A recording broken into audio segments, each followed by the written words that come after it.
We have this retrospective on consciousness set for tomorrow. However, I think we should just do it now. I'm kind of fiending for it. I kind of need it. I need to get this passed, or I need to write this stuff down.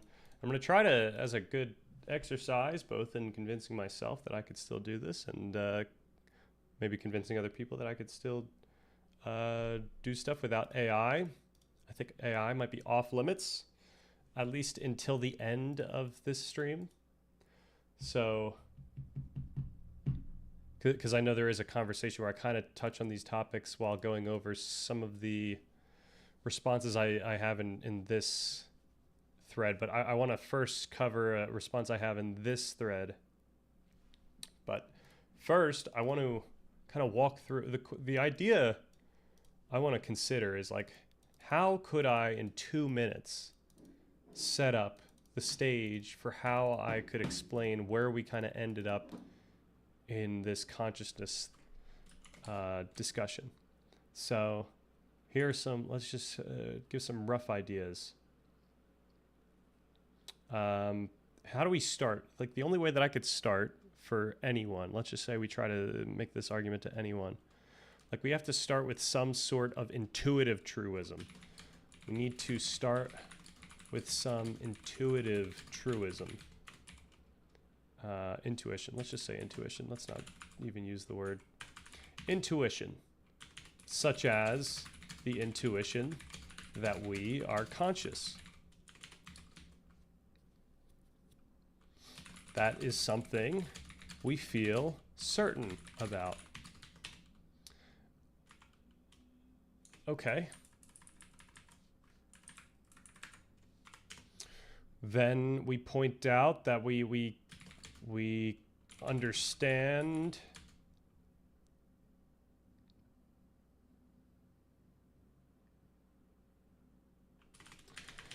we have a sense that we understand a lot of things about the world and ourself. So we're kind of, let's just kind of put this up against the Stan-Richardson document here. And we only really need to look at this table of contents, I think. So we understand, so this is a lot of stuff that we talk about in collective knowledge. Like we kind of have this understanding that there is some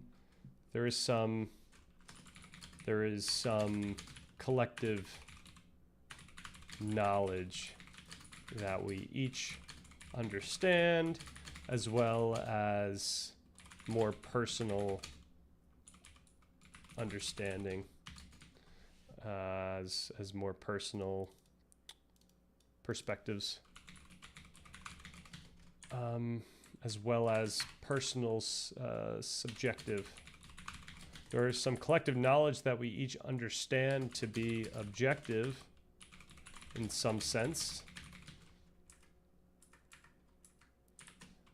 Yet we also understand that we each have a personal subjective perspective.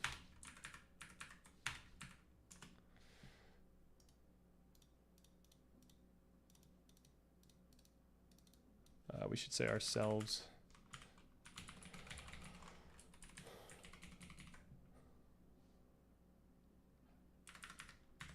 So, okay, we could do this. We could outline this effectively. So at some point, we have to acknowledge that our understanding is significantly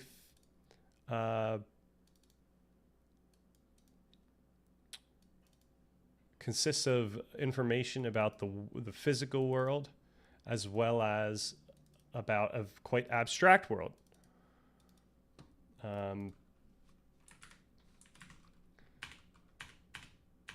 Okay, this collective knowledge includes information about the physical world, as well as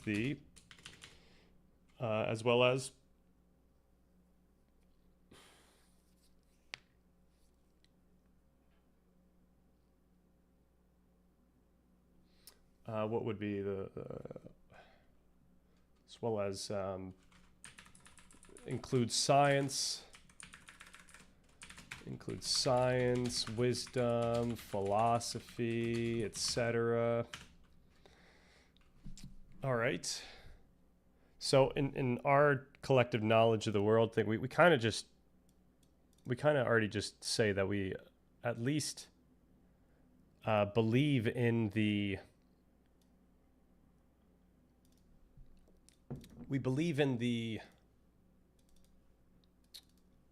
facts about the physical world.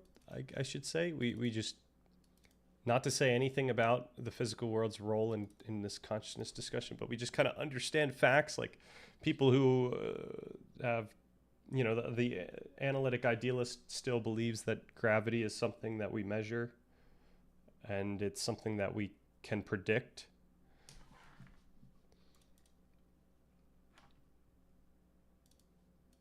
Includes science, wisdom, philosophy, etc.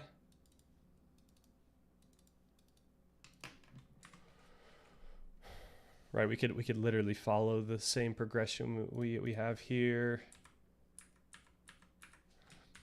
Our empirical science explains many of the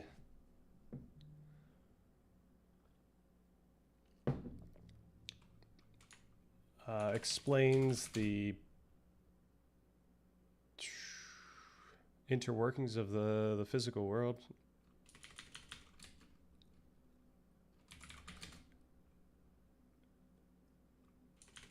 The laws, worlds, such that we can reliably predict, and let's just say that.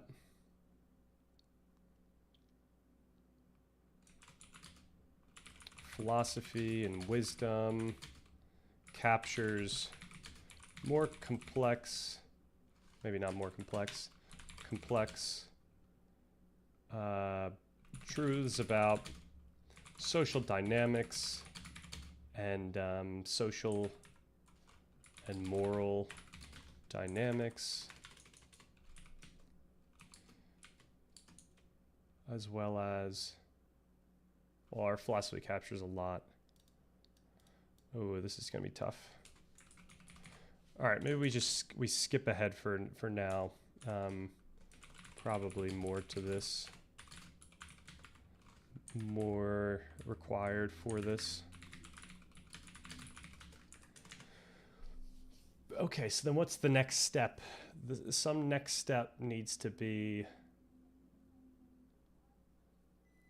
it's almost like while we understand that, so the step that we make in here is this abstract world section, which points out that we can take note that we don't experience the physical world directly. This is a huge deal. So we could point that out. We could say our science tells us that we don't perceive the physical world directly.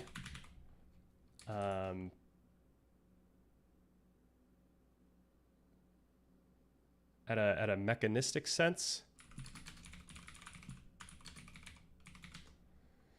In a mechanistic sense.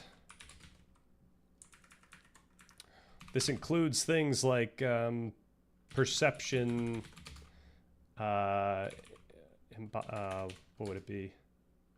Inactive / extended cognition stuff, predictive processing, etc. We can intuitively see that we don't see matter and energy, but rather objects.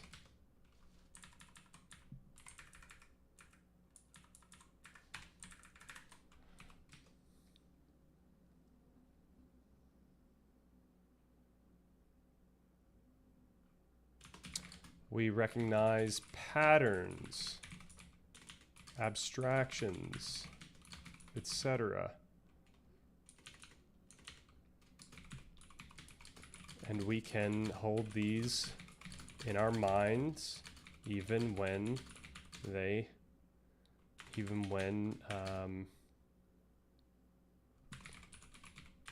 tangible.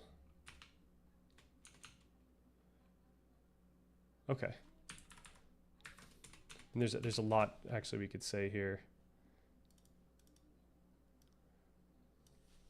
Etc. that represent physical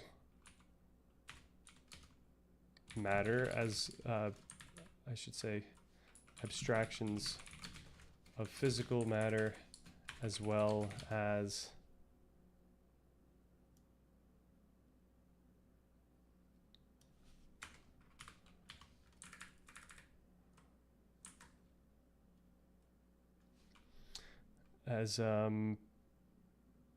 complex concepts. For example, love, that are less tangible, and in some cases not tangible at all. Okay, so this is what we do here as well. Once we get to the abstract world,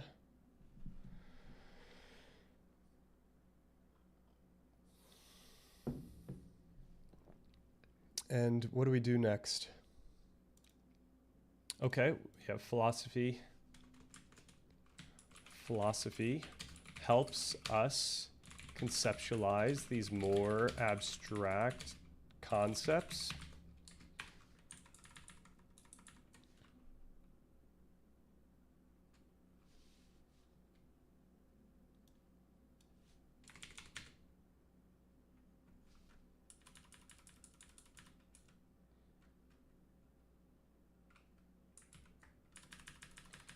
Okay.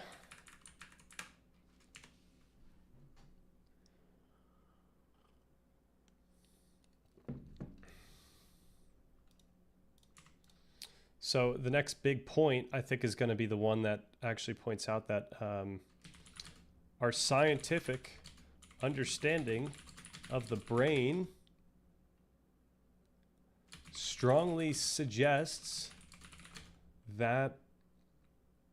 Oh, so do we want to go to this immediately, or do we want to go to the intuitive sense of meaning? I think we do this, and then we could say this matches our intuitive sense of experience. When we pay close mindful attention, we can see that meaning arises in our experience, in our conscious experience. The meaning we feel, the meaning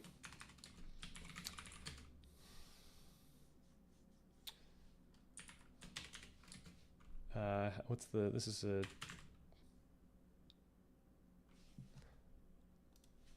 what's an intuitive way of saying the phenomenology stuff?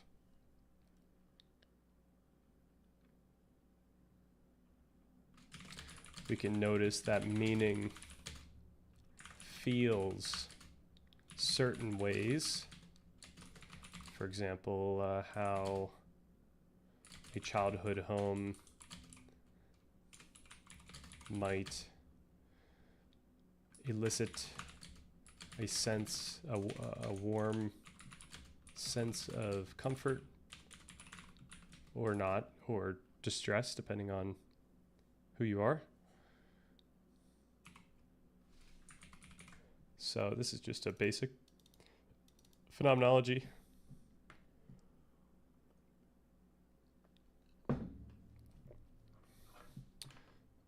Okay, our scientific understanding of the brain strongly suggests that our conscious experience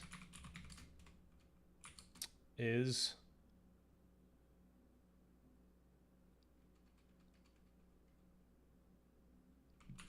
the source of all meaning.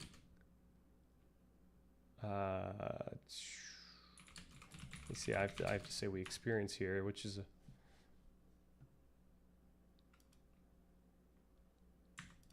so that's the thesis, but we have to point out the reasoning behind this, or we do it like, whoops, we do it like this, where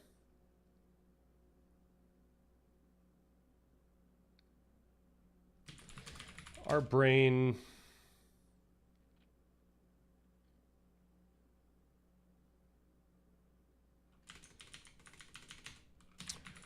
activity not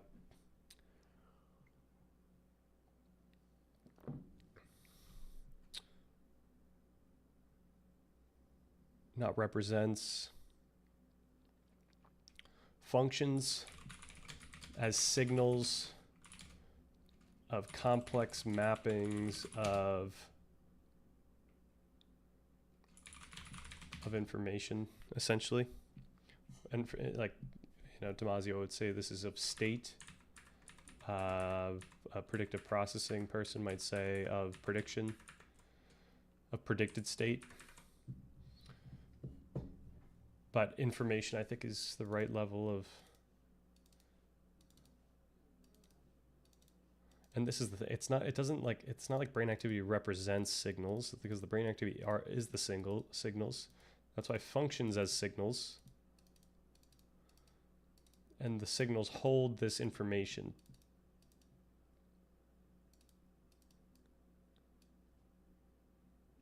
We could say information mappings.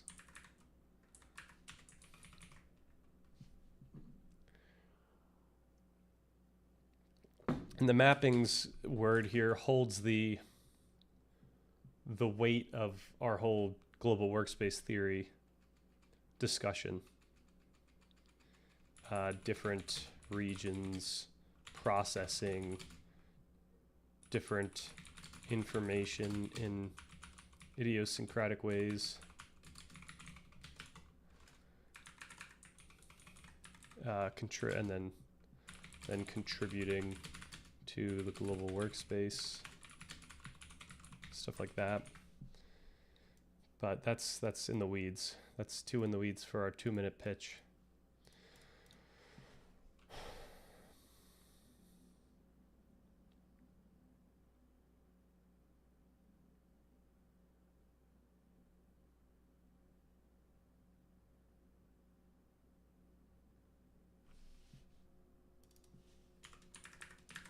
Yeah, let's just do this.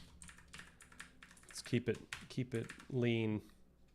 This matches our intuitive sense of experience. When we pay close mindful attention, we can see that meaning arises in our conscious experience. So this is our phenomenology stuff. We do it here. So do we have to make sense of this right now? Okay. When considering our, so what are we looking for here? Meaning and understanding, okay.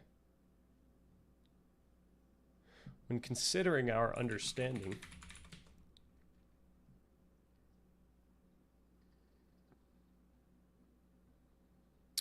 yeah, what would be the prompt for this? For here, we're starting with this. Our exploration has led us to a fundamental problem of knowledge, that is a problem of epistemology. Part 1 of this framework is tasked with answering the question, what can we know about the world and our place within it? We can begin to answer this question by acknowledging a simple mindful observation. All knowledge, everything we perceive, feel, and understand, arises through the medium of consciousness.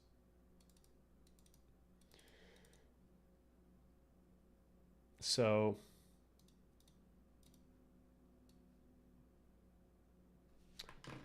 yeah, I think we don't need that type of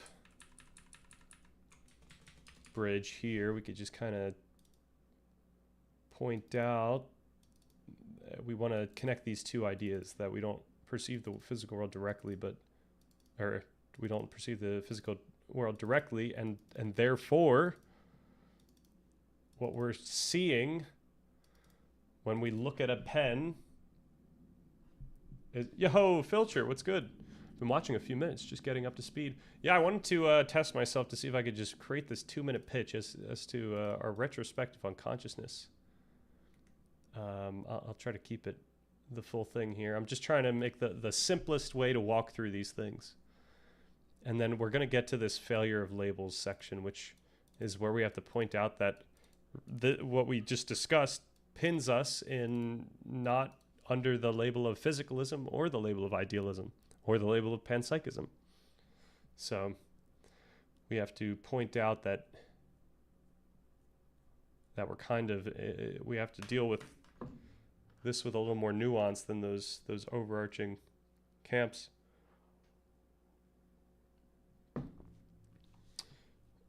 All right. Yeah, so this is from the document, though. I'm kind of using the document as a way to kind of walk through this, because we do something similar. We point out that meaning is something we want to look into as like a topic, and we kind of intuitively introduce it here. Crucially, while consciousness itself may feel like a flood of raw information, anything we can consciously notice, anything that becomes a distinct perception or thought, is not random noise. It is intelligible. When we see a chair, we don't merely perceive a shape or a function. We encounter what it means.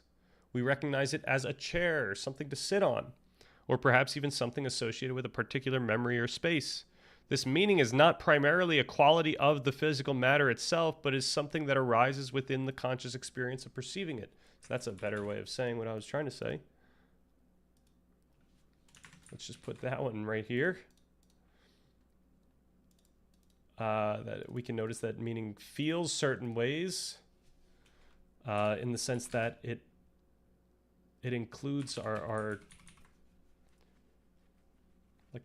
subjective feelings or subjective understanding, whatever you want to say. You know, in the document we go into a whole phenomenology. We point out things like, you know, if you're tired, going up your steps feels like a more daunting task than when you're excited to get something from upstairs in the beginning of the day. I don't know. Just our subjective qualities, let's just say, like our mood or how hungry we are, or whether or not we're injured or not, like this affects the meaning that we experience. And we do that in the document in a very like mindful way. Like we try to get there through intuition. And so why do we need to do this? This matches our intuitive sense. Okay. Our scientific understanding of the brain strongly suggests that our conscious experience is the source of all meaning we experience.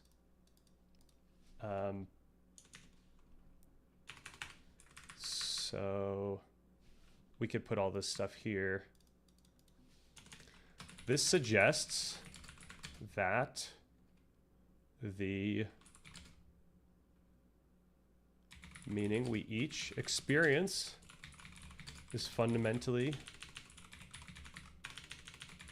subjective.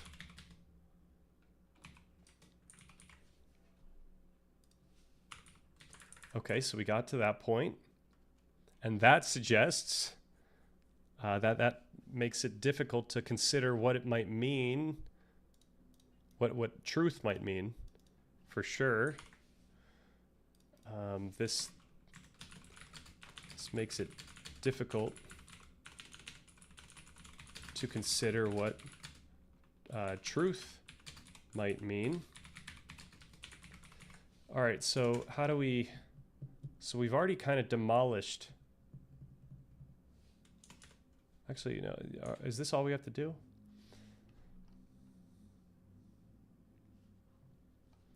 Yeah, where would we go next after this?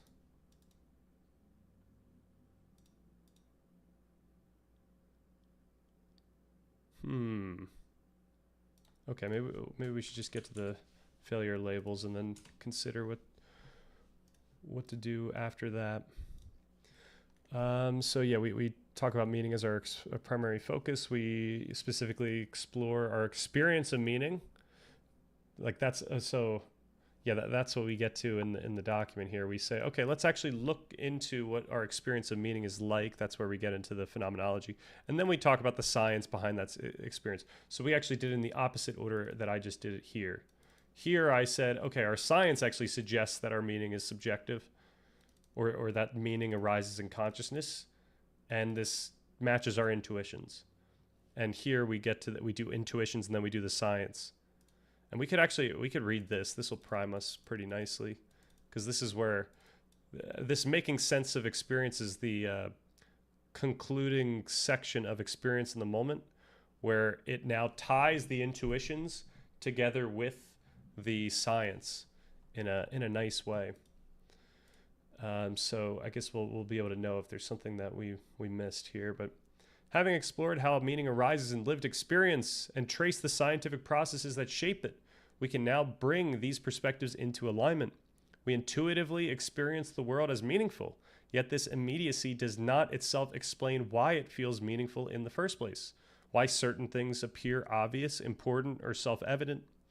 Although the hard problem of consciousness, why subjective experience exists at all, remains unresolved, we can nevertheless identify clear, systematic relationships between experience and the biological and cognitive mechanisms that generate it. So we should actually point that out without the hard problem. We don't want to talk about the hard problem question here pretty much. You know what? I'll just throw this at the end here, because that'll be like somewhat of a conclusion that leads us into the next discussion. Or maybe this would be the conclusion of even after that next discussion. These correspondences help ground our intuitions without reducing them to neural processes. Oh, look at that. That's actually a much nicer sentence to just put right after, just so that people don't feel like we're trying to literally do that without trying to reduce intuitions. By reinterpreting phenomenological insights through the lens of homeostasis, embodied cognition, and predictive processing, we gain a more complete account of how meaning is constructed. Meaning does not arise solely from external features of the world, but the brain's continuous modeling of sensory and bodily states in relation to its core goal, maintaining homeostasis. We are not passive recipients of information. We are embodied agents actively generating experience through cycles of prediction, feedback, and affective evaluation. Much of this unfolds through habitual engagement. Predictive models guide smooth, intuitive interactions with the world, supported by systems like the basal ganglia, which allow us to navigate familiar situations without conscious effort. These actions are so well modeled that they generate no noticeable prediction error.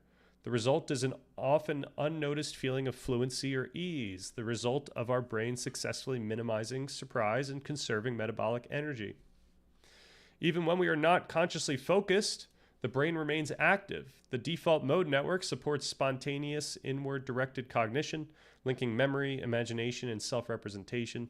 This creates a coherent personal narrative, organizing past events and simulating possible futures to refine the predictive models we use to navigate the world. While this background activity is difficult to consciously notice and thus did not surface in our earlier intuitive observations, it establishes a backdrop that shapes how we ultimately interpret the world. When attention shifts from passive drift to deliberate focus, activity increases in the central executive network and dorsal attention network, allowing us to update models in real time and align expectations with unfolding events. Attention is not merely a spotlight, it is the selective stabilization of models that matter. Even when we habitually engage with the world, moments of focused attention allow us to recalibrate our expectations in real time, updating predictions and minimizing error. This kind of attention is not always self-conscious. It can emerge fluidly in response to task demands, yet it influences our awareness of what matters in the moment. In this sense, focus is the alignment of attention with a stable and meaningful predictive model. At times, our attention shifts not just toward a task, but toward the significance of what we are doing or perceiving. This shift, from implicit familiarity to explicit recognition, is what we have described as reflection. While we often associate reflection with deliberate self-conscious thought, many reflective processes are fast, subtle, and go unnoticed. When we scan a new room, adjust to a social cue, or momentarily question what we're seeing, we are already engaging in reflective activity, even if we don't register it as such. In these moments, elements of experience briefly become thematically grasped. A discrepancy is noticed, a prediction updated, or a pattern recognized. What defines reflection, then, is not sustained effort or introspective awareness, but the emergence of meaning into thought, however briefly, such that it becomes available to evaluation, adjustment, or stabilization. Wow, this I actually, we had this in the document prior to me even looking into the global workspace theory, which is actually quite nice. But this was the exact account that global workspace theory gives us mechanistically. Neurocognitively, these shifts engage many of the same systems active during deliberate reflection. Networks integrating perception, memory, language, and emotion, particularly in the prefrontal cortex, medial lobe, and salience network, contribute to both intuitive micro-adjustments and extended introspective thought. Reflection in this view is not a rare achievement of self-awareness, but a recurring, recursive process by which the brain makes its models available to revision. It can occur through sudden insight, subtle reappraisal, or momentary attentional shifts, each drawing on shared mechanisms for recognizing, representing, and refining what matters. Embodied cognition describes the physical foundation of this entire process. Meaning is not only cognitively acknowledged, it is felt through the body as the experience of well or poorly managed homeostasis. Theories of embodied cognition emphasize that understanding is rooted in bodily states, motor capacities, and affective responses. Neural systems involved in sensory motor processing are reactivated during thought and language comprehension, and brain imaging studies show that even abstract concepts engage areas linked to action and emotion. And the example there is like, we will next do this thing, or let's jump over that obstacle, or let's dive deeper into this topic. That they could see that when we're like leveraging these analogies, that it actually engages areas in the brain that are associated with action and emotion. This responsiveness is modulated by the brain's salience system, which continuously evaluates what matters. The anterior insula and anterior cingulate cortex prioritizes behaviorally relevant information, tuning attention and emotional response in line with bodily and environmental cues. This corresponds directly with our earlier phenomenological insight. Our experience is structured by concern, and concern determines what stands out. Our physical condition and mood shape not only how we feel, but what we perceive as possible. This is supported by the limbic system, the insula, and the ACC. These systems shape experience, affecting the brain's predictions about what actions are viable or what outcomes are likely.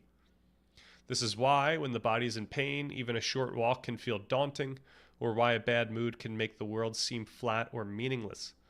This further suggests that meaning is not located in physical objects.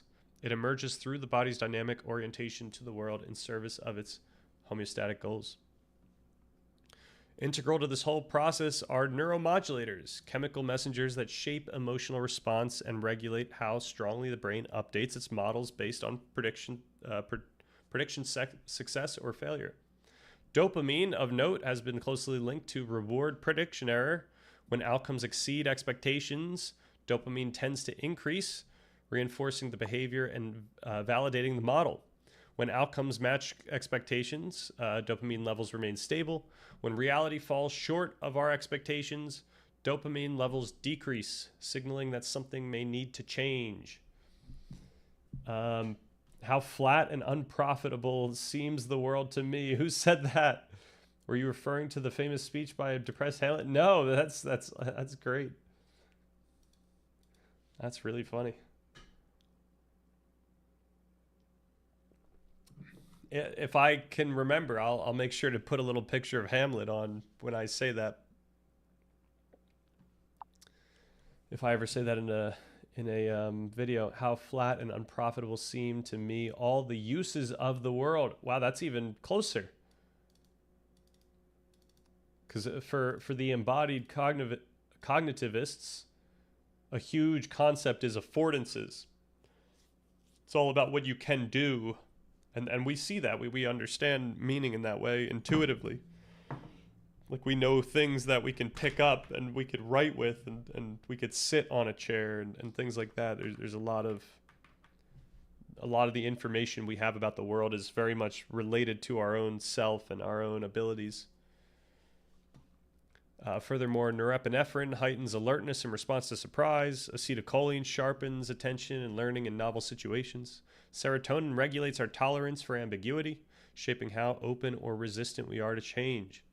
Together, these systems influence not just what we learn, but how we feel about learning, how confident, threatened, or flexible we become in response to new meaning. This neurochemical process helps us understand why we often feel certainty when reflecting on the world. When predictions are confirmed, that success is not only processed cognitively, but is also accompanied by a sense of intuitive fluency, confidence, and clarity. We can think of this affective reinforcement as what gives meaning its felt immediacy, why certainty feels intuitive rather than merely inferred. This is the feeling of a low energy, stable, and effectively regulated state. Likewise, when our core expectations are violated, the resulting prediction error doesn't just register as informational, it can be experienced as discomfort, doubt, or even distress. In both cases, meaning does not merely appear to us, it is felt. So, yeah, as Darmadan would point out, this is a lot of AI phrasing, that it's not this, it's this. So maybe we need to deal with that. I hear you. Always a good sign when your ideas coincide with Shakespeare's. Nice. Yeah, these writers and philosophers were pretty on point with a lot of what they came up with prior to when we even just started discovering the underlying science. And perhaps you could argue that the only reason the science went in that direction, or that scientists interpreted the science in that way, is because of the culture that they already had. But I don't think that's necessarily how science works usually. I mean, science does work in that way, but you know, if there was a framing that didn't hold up to the standards of empirical science, then yeah, it would fall short. They would have to get rid of it. Great writing is indistinguishable from great thinking. Thank you very much. I appreciate that. Okay, neuroscientist, this was somewhat recently added. Neuroscientist Antonio Damasio's work further explains how the brain uses these felt states to guide our choices. When faced with a course of action, our brain rapidly simulates the potential outcomes and generates an associated visceral bodily feeling for each one. A positive feeling of ease or confidence pushes us towards a decision. A negative feeling of unease or alarm pushes us away. This is the neurobiological basis for our gut's instincts, revealing how our most rational decisions are profoundly shaped by the body's wisdom in predicting future states of well-being. So this we ganked from the consciousness video. Ultimately, we can intuit that our experience of reality is not merely a direct apprehension of objective reality. It is a felt experience. Is it merely a direct apprehension of some absolute objective reality? It is a felt experience constructed through the recursive interaction of brain, body, and environment. Meaning arises through the brain's ongoing effort to model a world that is coherent, adaptive, and actionable. Some models are flexible, easily revised in light of new evidence. Others, especially those tied to survival, identity, or long-held beliefs, are more rigid. When disrupted, they don't just produce cognitive dissonance, they produce existential discomfort, the feeling of a high-level prediction error about our well-being. In all cases, the brain is not merely... Yeah, so it's actually just popping off with that same phrasing. In all cases, the brain is...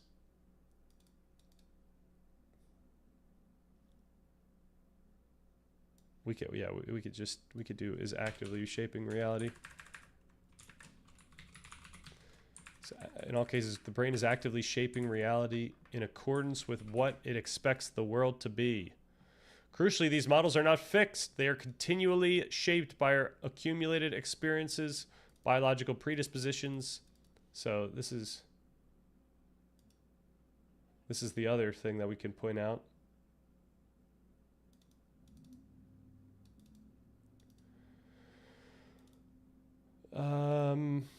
Our scientific understanding of the brain strongly suggests that our conscious experience is the source of... Okay.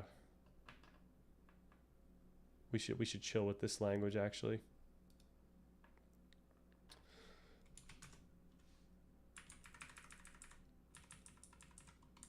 Yeah, so there's a couple things that we have to point out here. It's like we know enough about neural correlates in general to see how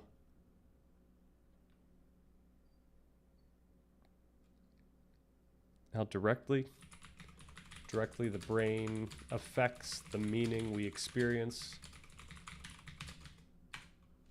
That's kind of what we need to point out.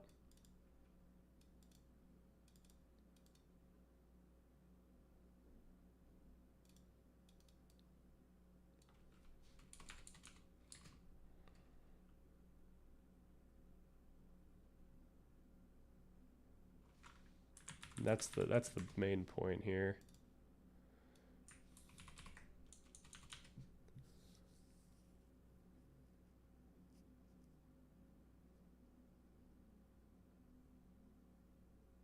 All right. Okay, this brings us to the next step, understanding the conditions that shape how we understand in the first place. If our experience of meaning is not given by the world itself, but constructed through predictive models, shaped by memory, mood, attention, and concern, then those models determine what appears meaningful in the first place. And because these models are shaped over time by biological predispositions, developmental history, and cultural context, our experience of reality is always conditioned by what came before. It's an odd sentence. To live deliberately, rather than passively inhabiting inherited assumptions, we must examine how these predispositions influence what we perceive, expect, and value. By making sense of the factors that shape our implicit models, we become better equipped to refine that understanding and with it the way we engage with the world. So that brings us to where we currently are in our read-through videos. I did the read-through video for Experience in the Moment, like I feel like it was 2 months ago or something, or a month and a half ago maybe. But we have to do this one before the end of the year. Hopefully we do the next two before the end of the year. So I think all of the topics that I try to cover on stream are going to be in the realm of the shaping of experience, which this needs to be renamed. This is quite ambiguous. Too ambiguous.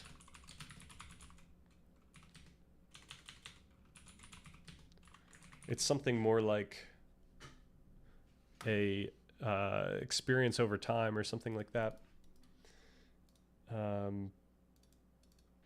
Yeah. Yo, Darmadon, what's good? Good evening. Good evening indeed. I'm trying to make sense of do a little retrospective on all this consciousness stuff while looking at the document as well. Just trying to figure out how we can make this, I literally want to make this a short, like a YouTube short. Could we do a YouTube short on consciousness, given all that we've done at this point? Like, what's the easiest way we can get to, regardless of who's listening, that we get them to seeing the type of case we're trying to make? And ideally it would be all in this 2-minute pitch, but now I want to go into stuff that I wouldn't include in that, which is the more in-depth stuff, or the more I don't know, philosophical stuff. I'm chilling, normal day, meditate, read. Hell yeah. Very nice.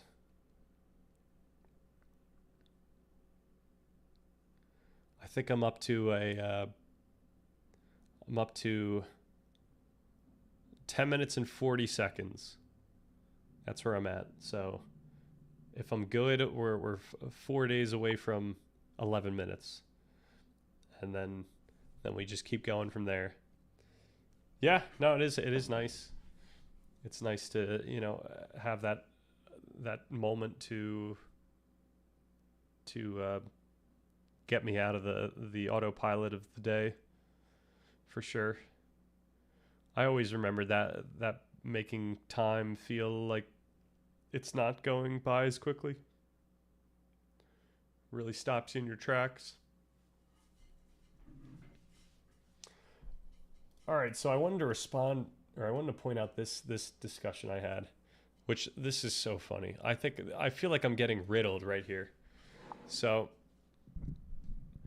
exploring any techniques or anything specifically? Currently, no. I think what I'm going to try to do is, for now, like for the next couple months, to just do not guided, just by myself, and build that up. And then once we get to meditation month, then I would like to consider trying some things. Given that I've already built at least built a comfort or at least confidence in the practice. No training wheels unless you need them.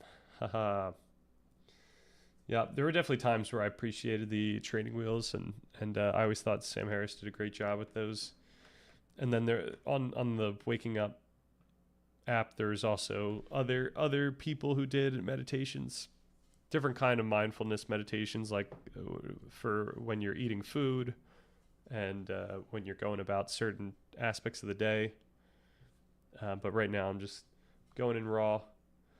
But even unguided, right, that's the other thing. It's I'd imagine there's things I could do to focus on, really. I've mainly just been going breath, and at some point I'll probably start working in specific body feelings. Sometimes I'll just kind of let it go to a more holistic, okay, let's focus on the sounds, let's focus on the feelings or the thoughts trying to break through or whatever. I mean, I'm constantly getting assaulted by thoughts still. Have not I mean, I think the lessons, you never get over that completely, but it certainly becomes a lot less chaotic over time. At least that's what I remember happening. What happened? All right, so this comment was, my studying this most challenging topic began before you were born.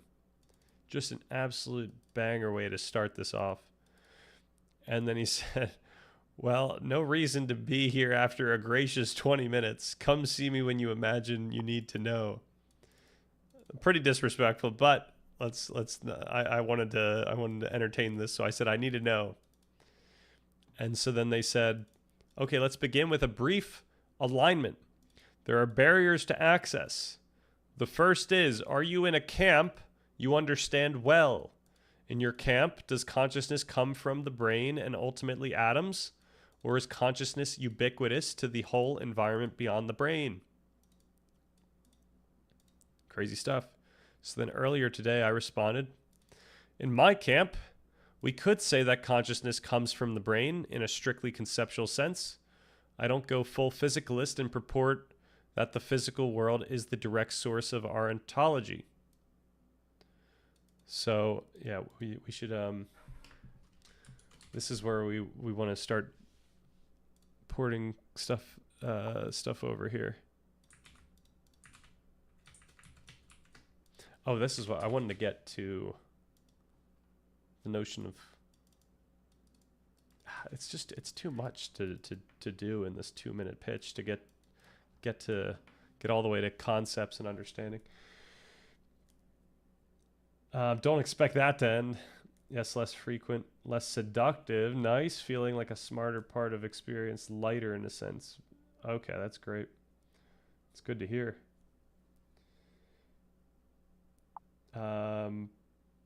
That's always been a major interest for me, is the minutia of the techniques and all the variations and effects out there. That's really cool. Smaller in a sense. Okay. Yeah, I mentioned it would just take, like, metaphorically speaking, it would take up less of the space. It would be less loud compared to the other senses. Because essentially what I'm doing is practicing not entertaining that, prioritizing that noise over the other noise. I don't go full physicalist and purport that the physical world is the direct source of our ontology, right? So the the issue. Okay, let's get the labels out. Actually, physicalism. Physicalism, the philosophical view that everything that exists is physical or depends on the physical.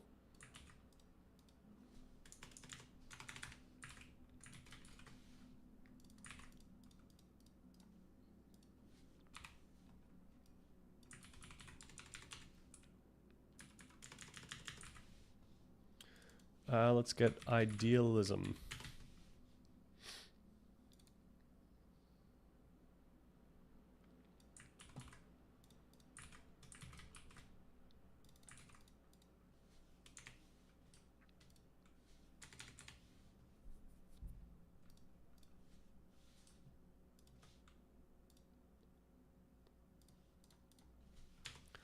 Let's get panpsychism.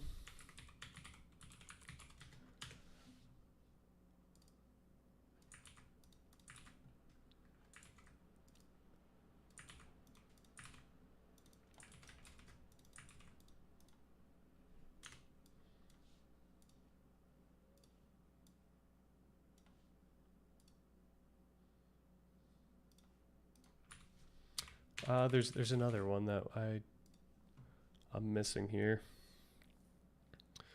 Non-reductive quantum, panpsychism. Oh, we don't even want to touch the integrated one. Monism.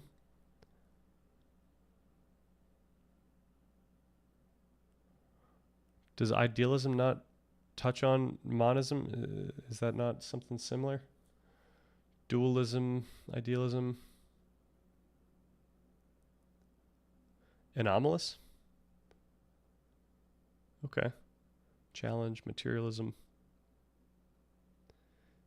All right.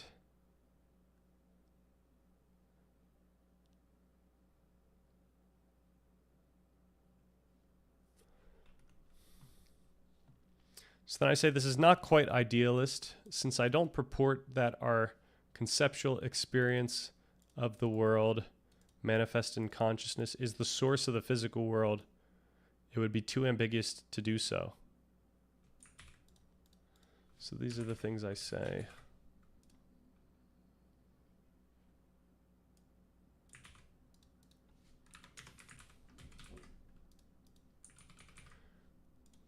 I most directly take a normative pragmatic stance, justified by our conceptual understanding of the physical world. I argue that we need to be careful and precise about how we explain things. So this is kind of this is a premise. This is a thesis almost. So the reason why we have to be precise is because of how subjective our experience of meaning is, which we grounded in our understanding, our physical understanding.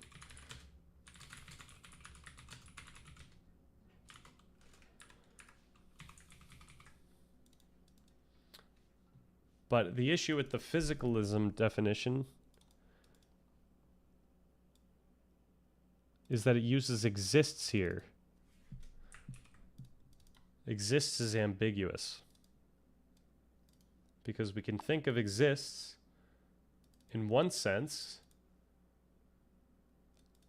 as meaning, like as something ontological. You know, when we talk about like existential philosophy covers this deeply phenomenological sense, and we could just say that exists means like something regarding the physical world, but now we've concluded the premise. In Buddhism, mind is considered a sixth sense because thought is mixed in with sounds and sight, etc.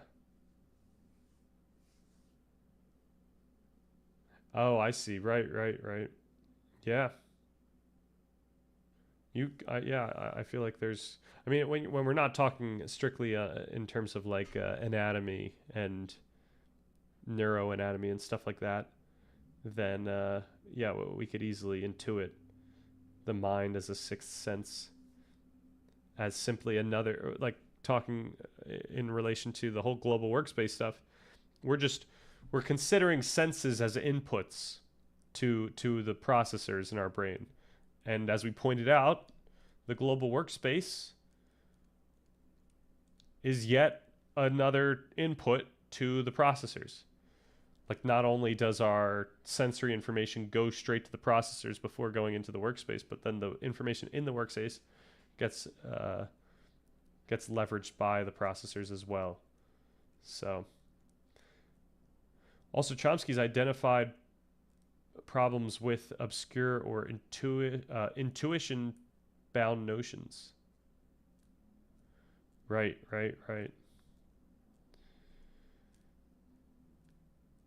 Yep. Yeah, I think if there's a main theme that comes up from the way I talk about almost anything, it's all about language and how we say things, how precise we're saying things, what things could mean, what things that we're allowed to say. Like, there's a sense of responsibility in the way that I try to talk about this stuff, given that we can conceptualize meaning as normative. But I'm trying to really not here, but I'm going to try to really dumb this down. I'm going to see if I could do this. Can I make a YouTube short where we actually just go through the argument in the most clear way possible, such that everyone's satisfied?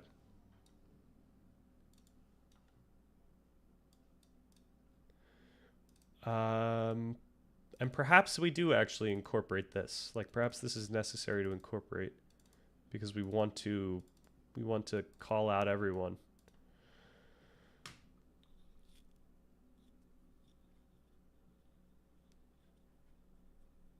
All right. Idealism is a philosophical view asserting that reality, and there's our ambiguity here. Reality.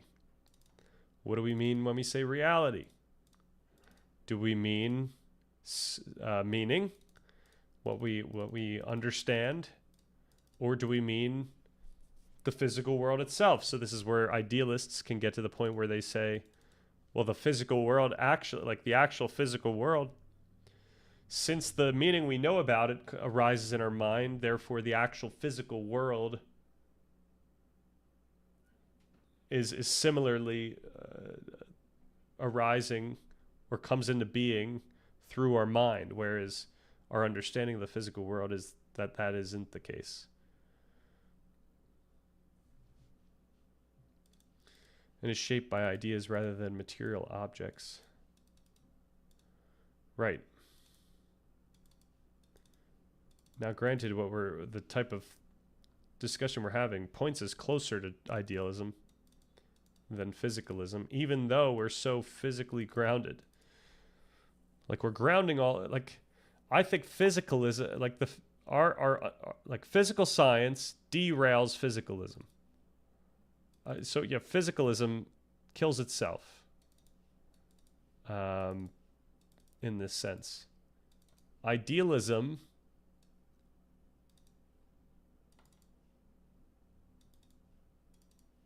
kind of does too, but in a more difficult to explain way.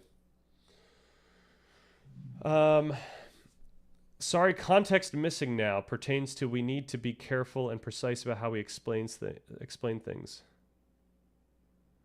For idealism, the simple case of a line, something that exists nowhere in the material world of nature. All right, I might need some help with parsing both of these lines. The first one, the sorry, context missing now. Are you asking about that phrase or that one sentence I just said? We need to be careful about and precise about how we explain things.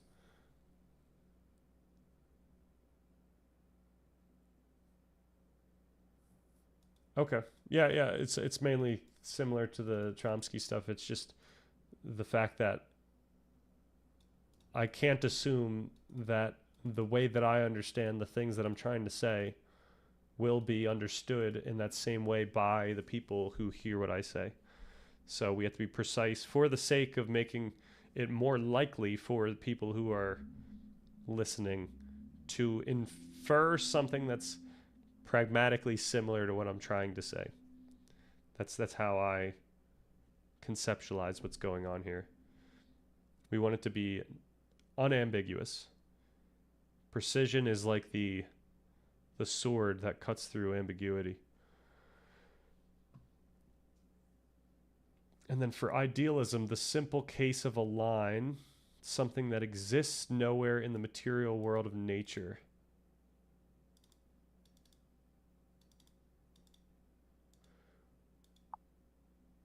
And the line is strictly an idealism, what Euclid refers to as a thing with zero breadth. Yeah, I think the issue is considering that these things are operating in the same space at all. Like, what operates in the same space is our understanding of the physical world, like our conceptual understanding. This manifests for us in consciousness. And all the other things that we understand manifest in consciousness. There's like, once again, we do not experience the physical world directly. And then the question arises, well, then why is our, experience of a physical world, and what does that mean? And the way to answer that is that we can make sense of how the physical world has significantly shaped not only our evolutionary development, but also our cultural development of what things are. So this is why we see certain colors. This is why we hear certain frequencies. That first of all constrains the type of world we perceive. And then our culture tells us that what we're perceiving is made up of matter, and it follows certain laws, and it makes sense of what we're seeing. Like things are made up of materials, etc. So that these things are priming us to see the world in the certain way that we are. We can't think like none of that is the physical world in its like directly. So we only have a conceptual understanding of a physical world, but that physical world, like the of what I'm saying, is not the actual physical world either. The certainty we feel when we think that there is a physical world is affective, like it's emotional. But the reason why we end up with a physical world that feels emotional is because that there is theoretically a physical world that fundamentally shapes these very thoughts that we have. Not just in the moment, but over time. It shaped our learning, and it shaped our biology.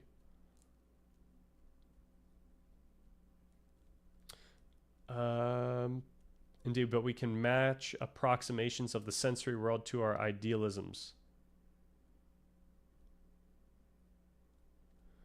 Approximations of the sensory world. So this is another place where the embodied cognitivists would actually push back a little bit.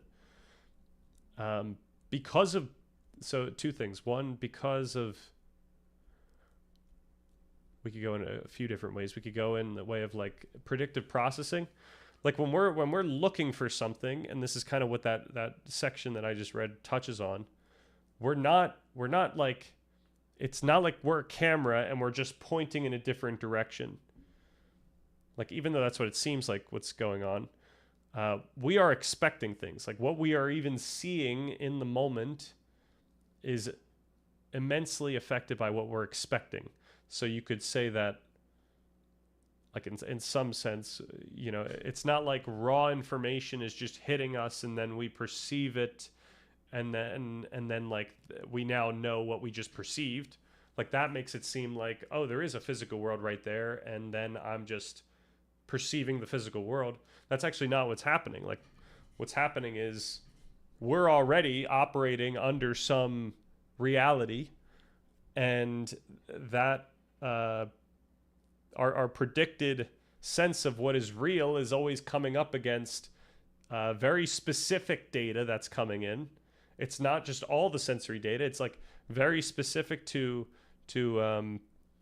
you know, like just imagine the eyes and how we're focusing, and like we are moving in such a way where we are like we're trying to match our expectations with certain sensory information that's coming in.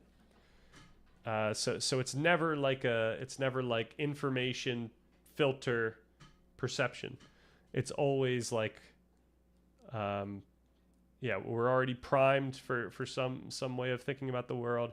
We're already operating under that thought that we have about how the world is, and then this information, which is already highly selected, is then affecting the trajectory of our expectations and how we're slowly learning, like very, very slowly and subtly, most of the time, learning things. And of course, when this is why predictive processing is so great, we can intuitively notice that when something breaks our expectations, then it feels very noticeable. So the edge of a door approximates a line better than the trunk of your average tree. Wow. I'm on board with your appraisal. This is exactly the inquiry Dewey undertakes in the reflex arc concept. Wow. 1896. That's incredibly impressive.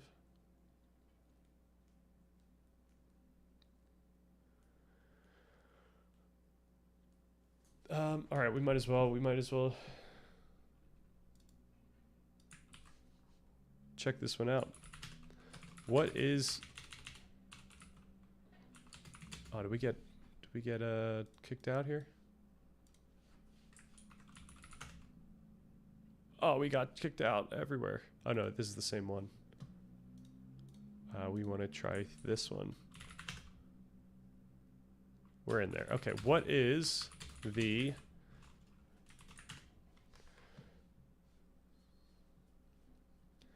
inquiry undertakes is a philosophical and methodological critique of the then dominant reflex arc model in psychology and an argument for replacing it with a functional, continuous, and transactional account of behavior.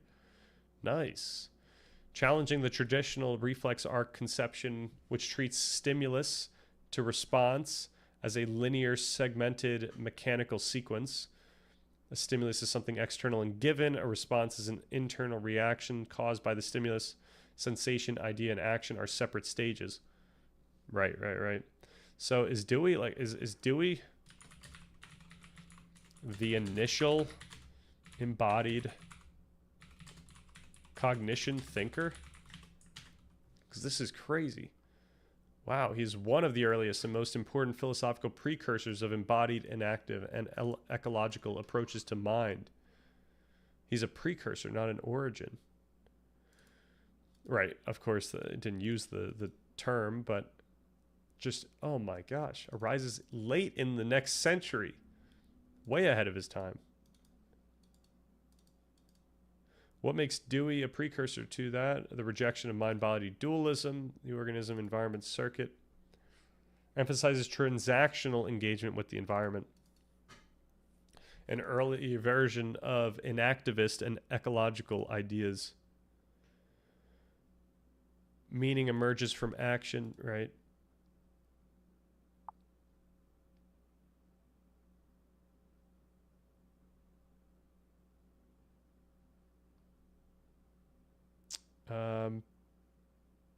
Okay, what I really want to know is, though, is Dewey the initial not by title since he was before, but by ideas. I'm just curious if anyone else was kind of saying stuff like this. It's not the initial one, but he is one of them. Come on.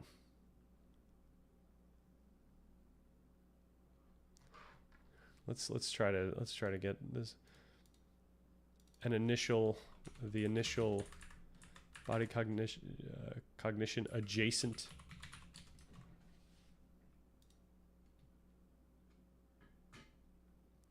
I understand. As an intellectual, I'm curious if there was what I'm trying to get at was there an earlier precursor?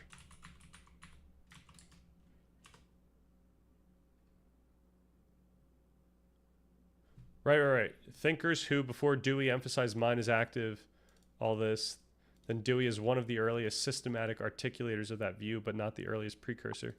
Ooh. Earliest genuine precursors to embodied cognition, inactive cognition. Sorry for, I love Dewey and a wonderful writer to boot.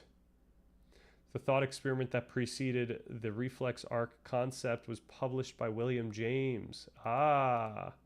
Dewey mentions it. He kind of perfects James's idea. Interesting. And William James wasn't William James the guy that we talked about for consciousness? Wasn't he the filter theory guy? Or am I going crazy right now? Which was he? Was he the panpsychism or was he filter theory?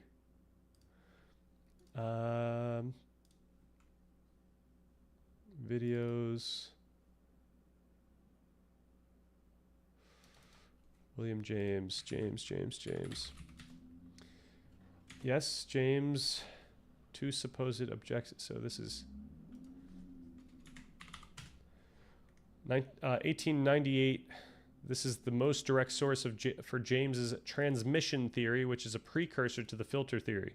In this short book, he argues that the brain may function as a transmissive organ that allows a pre-existing universal consciousness to be expressed rather than an organ that produces consciousness from scratch. Interesting. But he could be. James was among the early pragmatists, member of the Metaphysical Club. Interesting. Expresses ideas that look extraordinarily close to embodied and active cognition. Every perception is an action. Wow, that's pretty baller to say. The mind is an organ for practical knowing. Incredible. Okay, William James was kind of cracked. Epiphenomena of pure sensation are rejected. Perception is always infused with action, interest, and habit. Bodily feedback. So this is like stuff that I feel like you could arrive at given the philosophers of this time. Bodily feedback as constitutive of emotion. The stream of consciousness as an adaptive, purposive activity. Wow.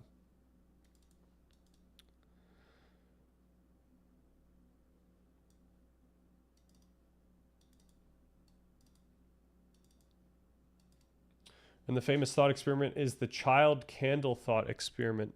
Interesting. What was the child candle thought experiment?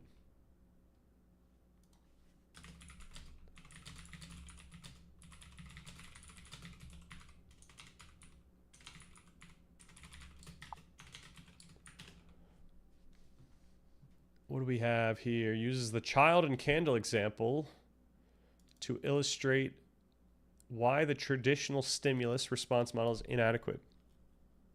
It's a diagnostic example drawn from everyday observation. The example step by step. A child sees a candle and reaches for it. The classic reflex arc psychologist would describe this as visual stimulus, light from the candle, sensory process in the eye, motor response, reaching movement, new stimulus, pain from the flame, new response, withdrawal.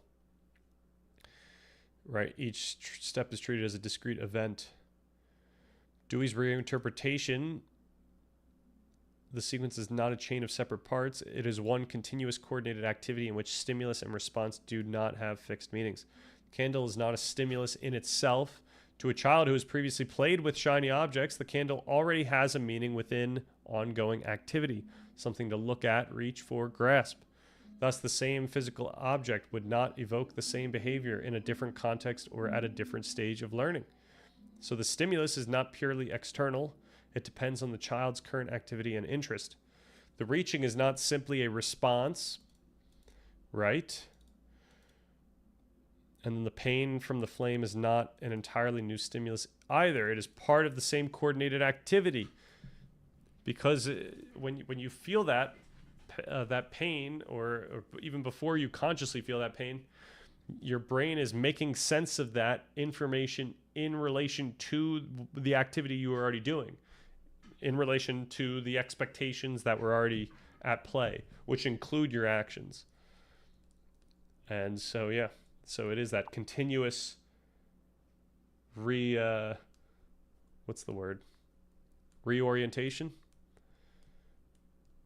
readjustment towards the new equilibrium of expectation. All right, that was a good example to walk through. And yeah, what was,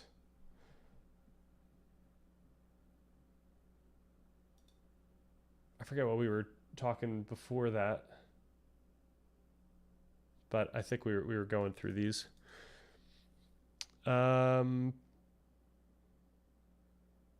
Oh yeah, right. We were talking about, I was just given the run through of how we're viewing matter and stuff like that, or we're never actually viewing matter, but we're always dealing with some. So yeah, we have to consider that our conceptual experience, or our experience, whatever contents you think is in experience, is part of this predictive, inactive process. So like you could think that what your brain is doing is popping ideas into your head for the sake of those ideas to do something in this process. Like that's one way you can think of it. That kind of is intuitive with this, what we were saying with mindfulness, how your brain is going to just start throwing thoughts at you. The integration of sensory world and conscious experience of meaning. Right. Yep. So it's difficult to find like a clear line between these things. But yeah, it points out that we're never, you know what, that's what I was trying to make the case that our understanding of the physical world, even my understanding that this pen is right here, that this pen is physically right in front of me, is not the physical world itself. And that experience, that conceptual understanding that's the contents that's appearing in my conscious experience right now, that's a similar type of thing that as every other thought I have. So when we're talking about idealism, and we say we're asserting that reality is a fundamental mental or spiritual phenomenon, let's just say, phenomenon.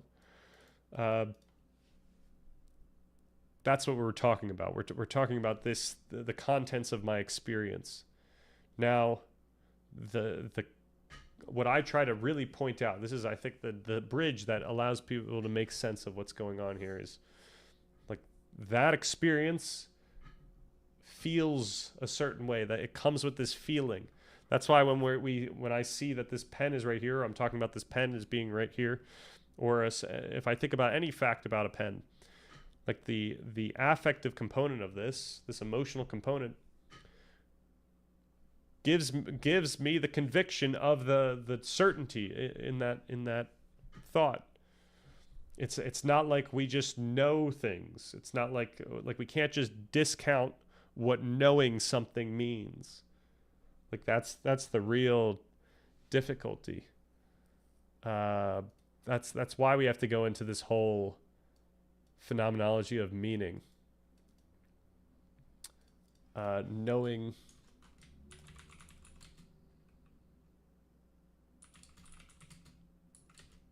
is thus an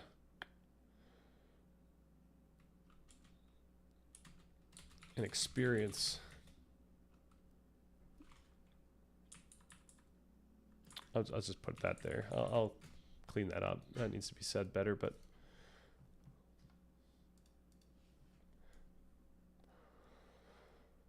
yeah, knowing something is it's an experience. It's something where you feel certain about some fact. But yeah, that fact about the physical world is not the physical world itself. So yeah, now I think I'm just kind of re-saying the same stuff I've said. Where does panpsychism go wrong? Is the philosophical view that mind or consciousness is a fundamental and ubiquitous feature of reality existing in some form in all matter. So up until this point, we've got ambiguity in reality, but reality is then grounded with our use of in all matter. But it's important to be precise about this. We need to be precise about what reality means here.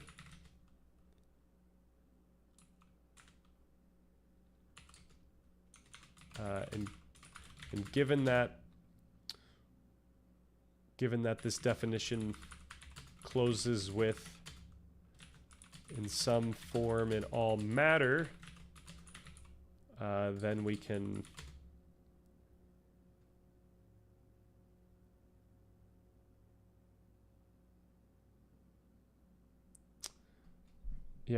do we need to do this in order to take out panpsychism? So we can't take out panpsychism for certain. I think that was kind of the conclusion we arrived at. So we can't take out panpsychism for certain.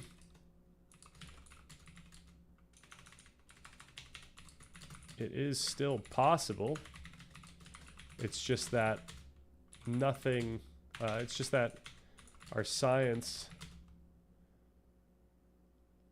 suggests that it is not right.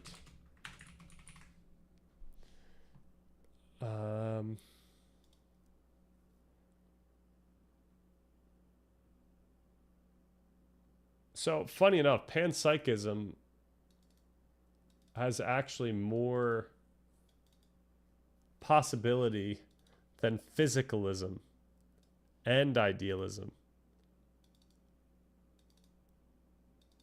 But it's like it's a lower possibility than a more precise account. All right, we gotta organize this stuff up, but let's get back to where I was at. We could say that consciousness comes from the brain in a strictly conceptual sense. This is where it's like, in the sense that the idea of the physical world, the idea, the perception that our thoughts / perceptions of the physical world arise in consciousness. I'm sorry. I just went the wrong way with that. Consciousness comes from in a strictly conceptual sense. This was the second thing. In a strictly conceptual sense,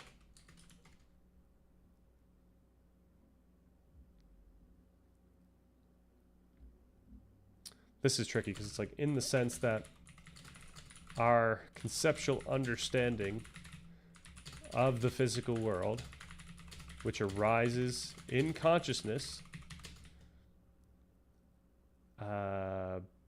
includes the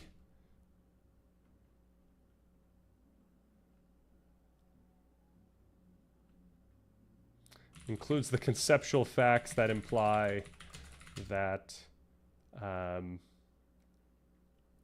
consciousness arises from brain activity.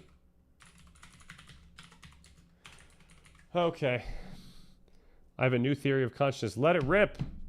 Consciousness emanates from a bowling ball known as the One, existing in the realm of forms. And the dude yelled strike and he saw it was good. Incredible.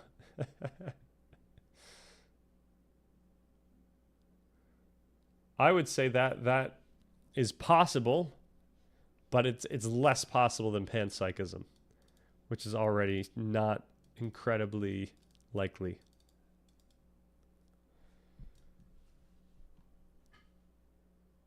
All right, so the issue with physicalism here is that exists is ambiguous.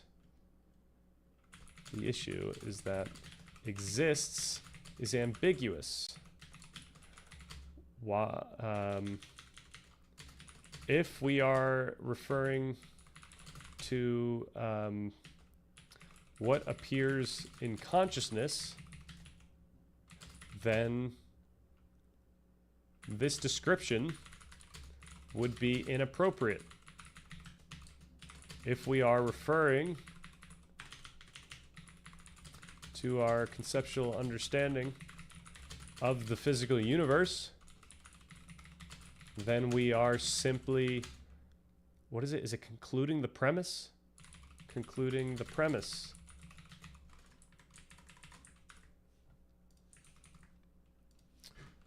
Conclude the premise. Now, what is it? What is the proving the premise? What is the arguing the premise? What's the logical fallacy?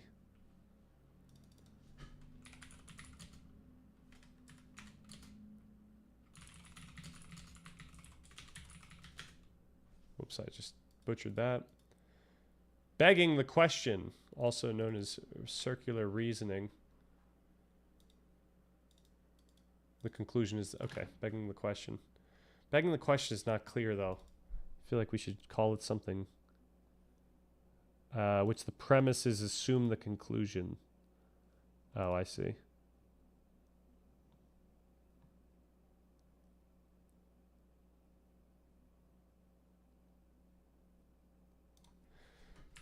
Begging.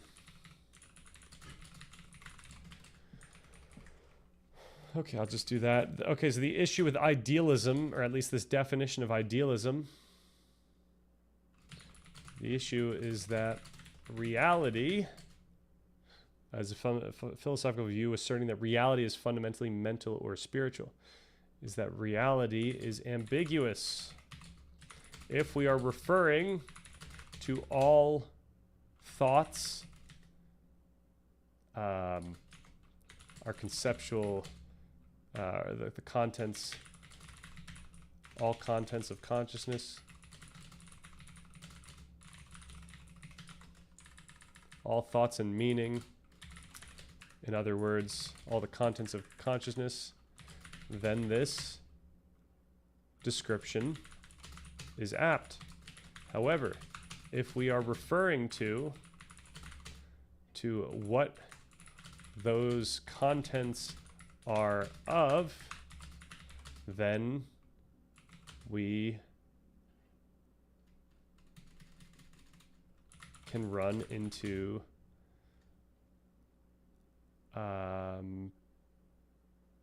I should just say then this description would be inappropriate.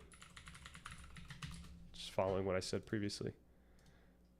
And then I would say of, in this case, the physical world itself, which we can only theorize, conceptualize, theorize,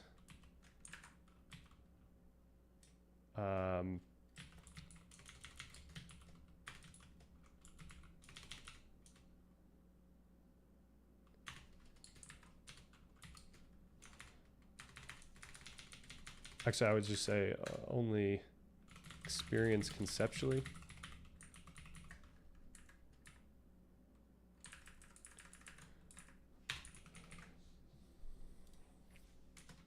Physicalism causes its own undoing by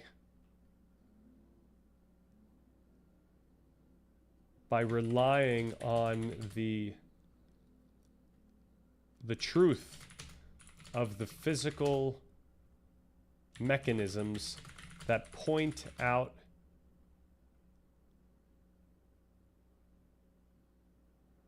that our sense of meaning arises from consciousness rather than matter itself. Conscious experience.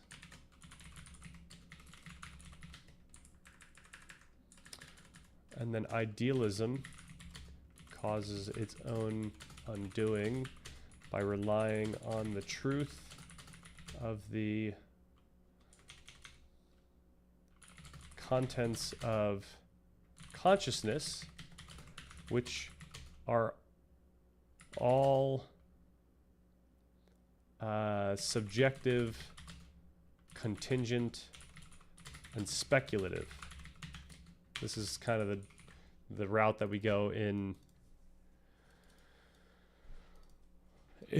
that second video, or the most recent video. It's like idealism gives us with a bunch of information, but why would we follow why would we follow any information over another? Why consider any theory to be more likely than others? It can't just be because it feels right. That's the whole point.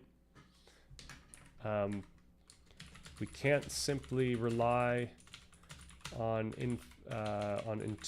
intuitions because they feel right. The only solution to this problem, the only clear solution, is to take the implications of our felt sense of the physical world seriously, regardless of whether we initially think that the physical world was generated by consciousness. So this is where, this is how we have to do it so that we still get around the main argument that consciousness actually generates the physical world. Provided that it generates the physical world following the same physical laws that we understand, then we can still make the intuitions, or we can still find the implications from those laws and consider what that might mean about our own conscious experience, which is that. So this actually, okay, so I might be begging the question here. We need to kind of point this out first, because there's no reason for us to think that consciousness is subjective, contingent, and speculative without respecting what the neuroscience tells us or implies. It can be due to intuition. I'm sorry. What was that a response to, or what was the thing I said most recently when you typed that?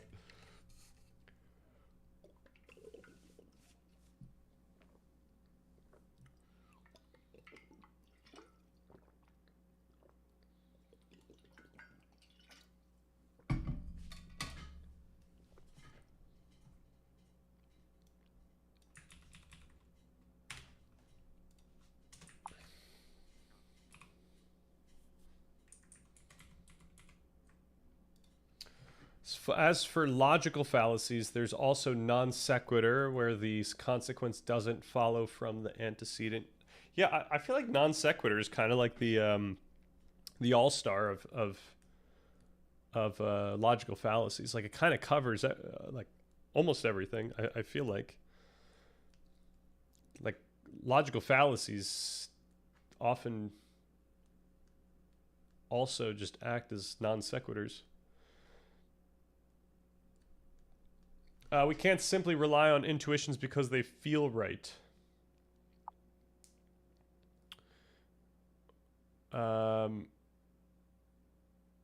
Right. It can be due to intuition.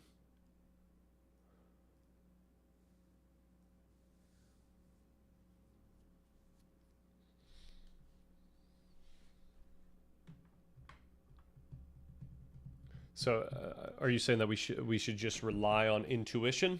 Like, I guess we run into the same issue where each of us have an intuition that points in different directions, and how do you know if your intuition is, simply just a subjective, contingent, and speculative thought that arises because of what you learned or what you were doing earlier in the day, or what what um what pressures might be making you think that way in the moment. So, okay, we don't have a solution to a problem we didn't already start with. So why does the idealist need to take the implications of our felt sense of the physical world seriously, regardless of whether we think they think that the physical world was generated by consciousness? That's the question that we have to solve.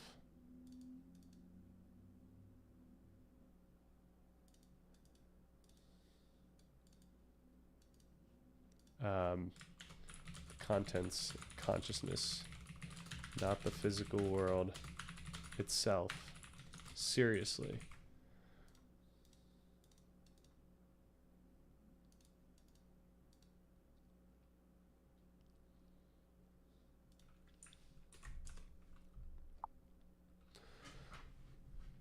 I say P leads to Q, but in fact, not P leads to Q.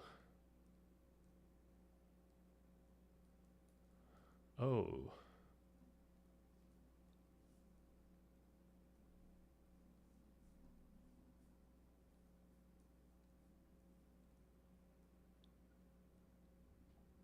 Right. So the leads to could be many different tactics that could be described as a logical fallacy.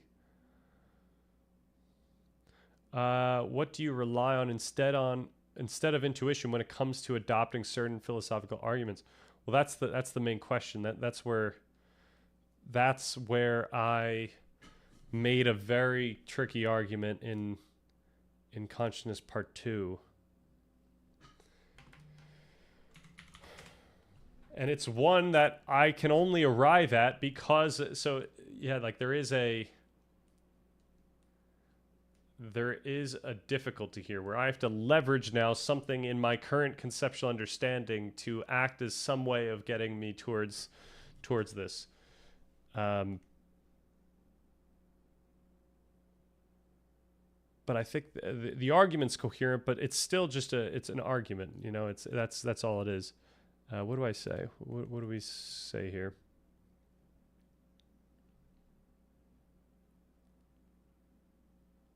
If all our convictions are contingent brain states, why should we privilege the conviction we feel for the scientific physicalist framework over any other?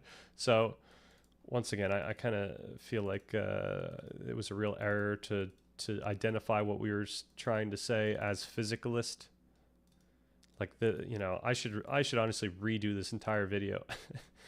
I'm not, because I don't want to go crazy, but like we should change the language throughout both videos to not talk about physicalism.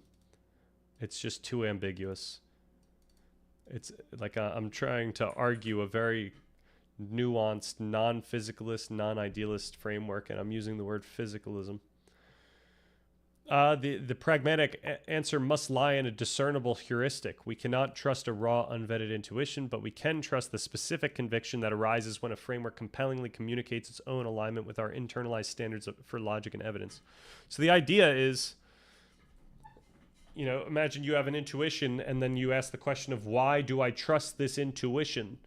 What matters, or what can matter, is the justification of that intuition. And the question is, how can we make an intuition feel more reliable?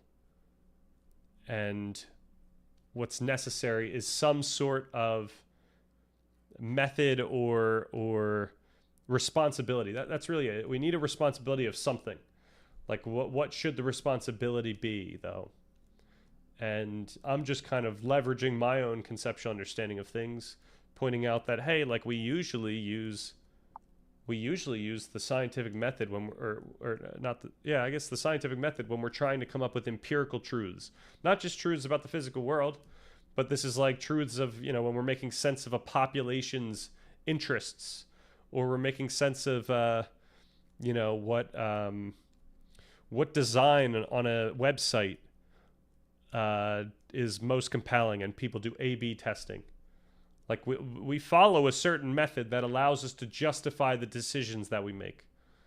And so this is where I think you're more of a scientist than a philosopher.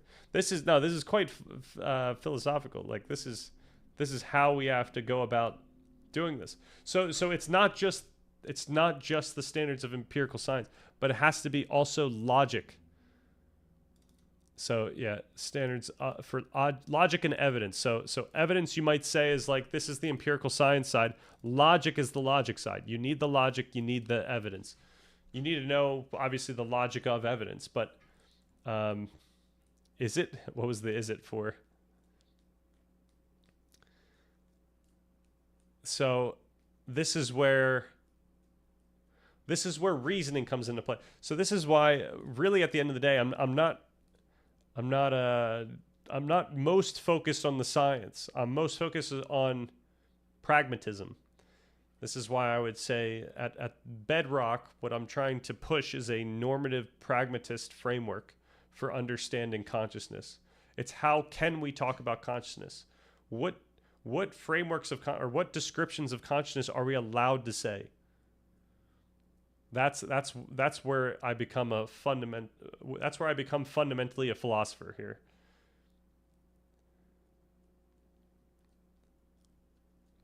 But I don't think that philosophy is let's just go into the abstract and say goodbye to science. Pragmatism as in the philosophical school of thought, or the word? Well, I thought we're normative pragmatism, the philosophical, oh my gosh. Now, normative pragmatism also doesn't work perfectly, because this really touches on social practices. And even though, as we say in the document, social practices are quite significant for the trajectory of each of our understanding, it's also the case that the physical world, as we understand it, is quite effective towards our understanding. Like these are constraints that push back, or these are fundamental things that affect when our expectations are met and not met. Lots of ways to look at that. I prefer to think of science as quantitative philosophy, and philosophy as the practice of making true statements. So yeah, I should say that this philosophical notion of pragmatism strongly implies that it would be inappropriate for us to say that philosophy is the practice of making true statements, because we assault what true might mean in this sense. This whole thing is pointing out that there isn't some absolute external truth that we can make, such that we can make statements that are fundamentally true or fundamentally false. Now, I would say science more so holds that true thing, like you can make true statements. I would say empirical science is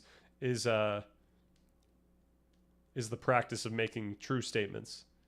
Philosophy, though, must go deeper. I think ever since we got into the whole phenomenological side of philosophy, we have to acknowledge that if we were to go as deep as we possibly can for philosophy, that meaning manifests in our experience. Each of our experiences are subjective, and we know that not only intuitively, but from the neuroscience itself. But yeah, once again, the reason why we even respect the neuroscience at all is because neuroscience justifies itself conceptually, because I feel I feel the conviction towards the evidence. So perhaps you could ask, why do I feel a conviction, or my feeling of conviction towards the very fact of evidence could be flawed. And yeah, like at some point we do hit just a fundamental paradox where we literally have to rely on. So that's actually the next thing that we could say. We must rely on certain metaphysical presuppositions. How can we navigate these? How can we qualify these?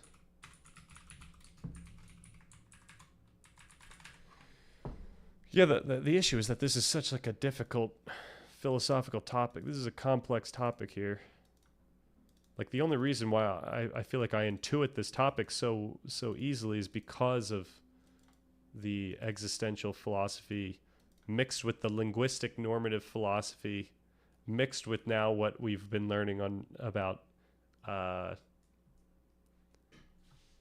neuroscience.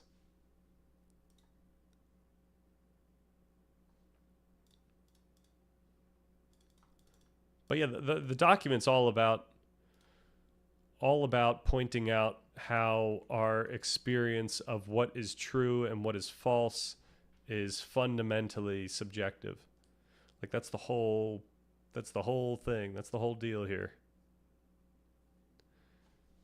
And we can each operate within our subjective understandings, within our subjective experience.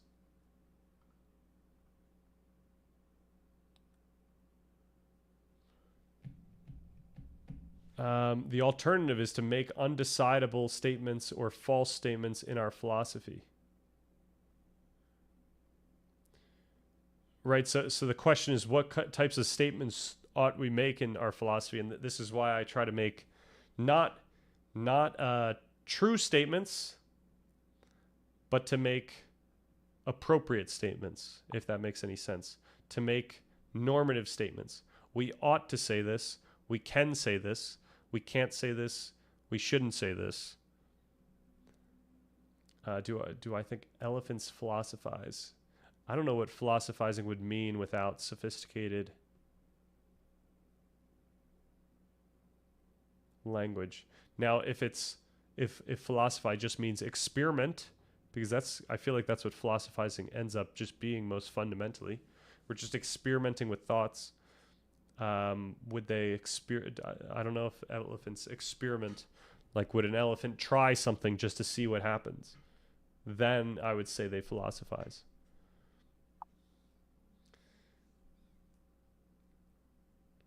But I don't know. I don't know if elephants are at that level where they're just like, they're kicking a rock just to see what happens. Like how humans just kind of like skip a rock on water to see what happens. Or a better example is humans just pick up a large rock and just chuck it into water because they just want to see what kind of splash they can get. I don't know if elephants do something similar. They might. I think elephants probably do that with social encounters. So I would say, yeah, that counts as philosophizing. They certainly don't knowingly philosophize or like conceptualize themselves philosophizing, but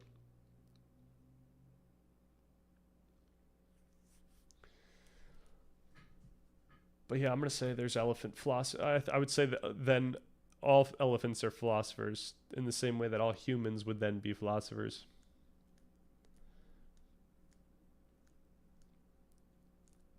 That's the answer. It's either all elephants philosophize or no elephants philosophize. All right, what was the next thing I said here? Where was this? Because I am kind of curious what the response was to this. So I said I'd most directly take a normative pragmatist stance, and I I say it's justified by our conceptual understanding of the physical world because our understanding of the physical world tells us how speculative our thoughts are. Like because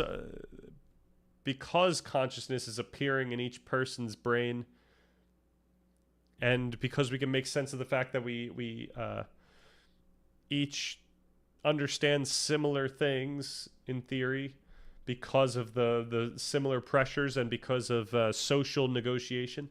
Like because of all these things, we can see how everyone's understanding is speculative, but in many cases it feels certain. So that's why that's justified. That's why the normative pragmatist stance is justified. But we probably shouldn't even go in the direction of normative pragmatism because that doesn't entirely encapsulate the full story. So this is why now LLMs have told me twice, two different LLMs now have said that they would describe what I'm trying to do as a pragmatic naturalism, which I don't even think exists. Maybe it does. Maybe it does. All right, there it is. Is a philosophical approach that combines the principles of pragmatism and naturalism. It emphasizes that inquiry should be practical, responsive to real-world problems, and conducted in an empirical manner. Look at this. Naturalism asserts that only natural laws and forces exist, rejecting supernatural explanations, while pragmatism focuses on the practical consequences of ideas. Yo, William James and John Dewey, look at this. Whose work is applied to areas. So we need to be careful, though, because maybe this could be ambiguous as well. But who's writing this? Oh, look at this. We've got, what year? 1977. What?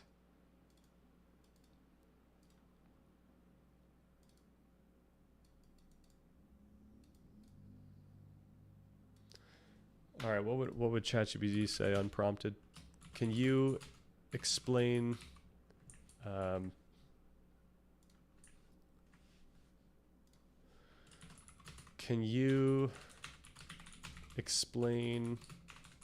pragmatic naturalism?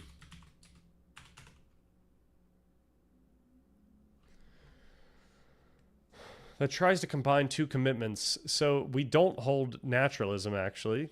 In the same way we don't hold physicalism, I think. The idea that everything that exists is part of the natural world and can, in principle, be understood using the methods of the natural sciences. It's still ambiguous. Pragmatism, the view that concepts, theories, and truths should be understood in terms of their practical consequences, usefulness, and role in guiding human action rather than as mirrors of a mind-independent reality. Well, there's the pragmatism part. So how do you mix these together? But the shared core is this. Human inquiry is continuous with nature. Pragmatic naturalists deny any sharp divide between scientific inquiry, ordinary problem solving, and philosophical reflection. Thought, language, values, and norms are all seen as products of natural organisms interacting with their environment. So that's good. This is not reductionist naturalism. It doesn't say everything reduces to physics. It says that our reasoning practices evolved because they help us cope with the world. Okay? Pragmatism goes back to the 1870s. Oh, nice. Yeah, I didn't realize that people were doing this type of synthesis, though, this early.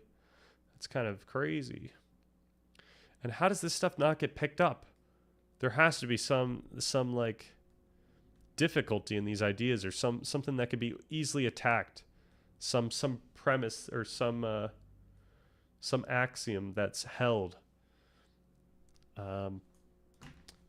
Yeah, what are the main counters to this, counters/criticisms to this formulation?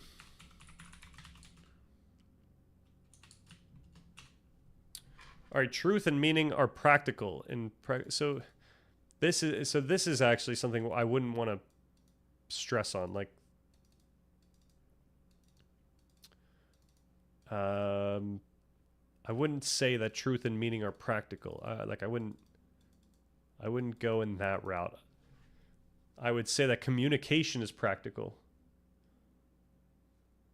In pragmatist fashion, truth is not correspondence to some transcendent realm. It's what works in the long run for inquiry.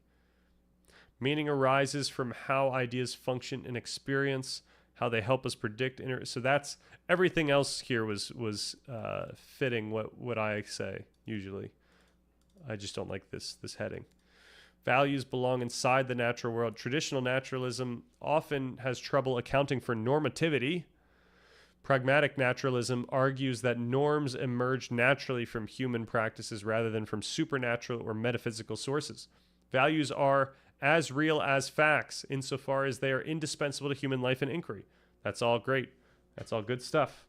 It does get picked up just in some obscure academic settings. Interesting. I liked your response a lot, so I clipped it. May I post that Twitch link here? I'll need temporary permission to post a link. Yes. What's the, is it enable? Is it endorse? What was the command here? Permit. Oh, that's what it was. Does that work? Yes. Oh my gosh, I'm a Twitch expert. I'm a veteran.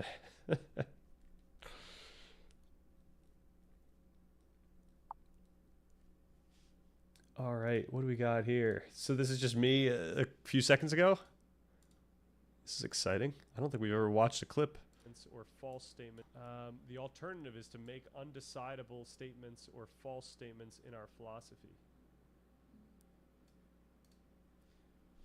Right, so the question is, what types of statements ought we make in our philosophy? And this is why I try to make not true statements, but to make appropriate statements, if that makes any sense. To make normative statements. We ought to say this. We can say this. We can't say this. We shouldn't say this. Do I think elephants philosophy? The cut off of the clip is, do I think elephants philosophize?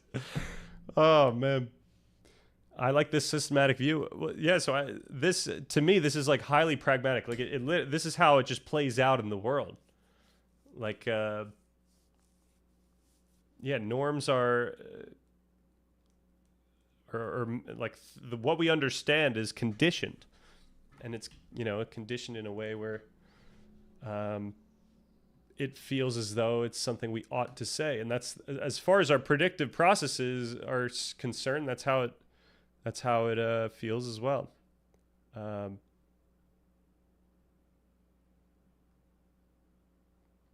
think we read a normative structure recently, but I guess the full rundown is when we're trying to conceptualize our understanding, like what the contents of our understanding, like the fact that I understand this is a pen and I understand certain things about this object. One of the ways that we can conceptualize this is semantic. We could say that a pen is an object, and what makes up the concept of a pen is its relationship to other things, either relations of incompatibility, such as like the pen is not also a mug, and a pen isn't a person. These things actually constitute what a pen is. Like it's actually meaningful that a pen isn't something that it isn't. And then we could also see these relations as consequence. Like because this is a pen, I know it's a writing utensil. It can write. A pen is not a pencil, but both a pen and a pencil are similar in the sense that they can write. This is a pen can be many different colors, but as you see, this pen is black. Stuff like that. We can think about these relations that constitute what the concept of a pen determinately is. And then the difficulty, though, is then all right, so yeah, the next thing that we do is we consider how we can conceptualize this given the fact that we understand that our understanding changes over time. So we kind of consider, what does it mean that perhaps these relations are constantly changing? And we're just conceptualizing this stuff. Really, what's happening is connections in your brain are strengthening and not, and when we're thinking about a pen, certain connections are being activated, etc. Like that's really what's going on. But what we can do is we could try to conceptualize how we can make sense of this stuff. And so yeah, we go through this whole thing. My highlight here is, ultimately, this perspective allows us to reconcile the apparent stability of our world with the underlying dynamism of our understanding. Our conscious awareness grasps the world through concepts that feel coherent and certain in the moment, an experience reinforced by language and habit, while remaining fundamentally subjective and dynamic. We can liken our sense of understanding to the philosophical thought experiment of the ship of Theseus. Imagine watching the ship of Theseus as each plank is gradually replaced. The ship may seem unchanged over time, even though each individual component has been replaced. Just as the ship retains its identity in our eyes while its individual planks are gradually replaced over time, our concepts and our overall worldview feel continuous and stable, even as the specific implicit semantic relations that constitute them are constantly being refined, replaced, and reconfigured by the ceaseless flow of experience. So we can imagine that, like my understanding of a pen, there's certain connections or patterns in my brain that are like deeply conditioned, such as the word pen and like the basic things about a pen. And then there's parts of my understanding of a pen that they're not that deeply ingrained, such as like, me seeing like a ridge on this pen, and now I know, oh, this pen has this ridge, and now I know pens can have this type of ridge, and maybe there's a reason why this pen has a ridge, and maybe all pens have this type of ridge given what I know about this. So then there's like, new learning would come in, and it would certainly not be as strong as like the fundamental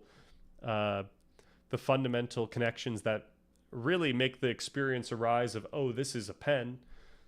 But it would be, it would be meaningful, at least if I end up remembering that information. So yeah, we kind of just get conditioned to see things in certain ways.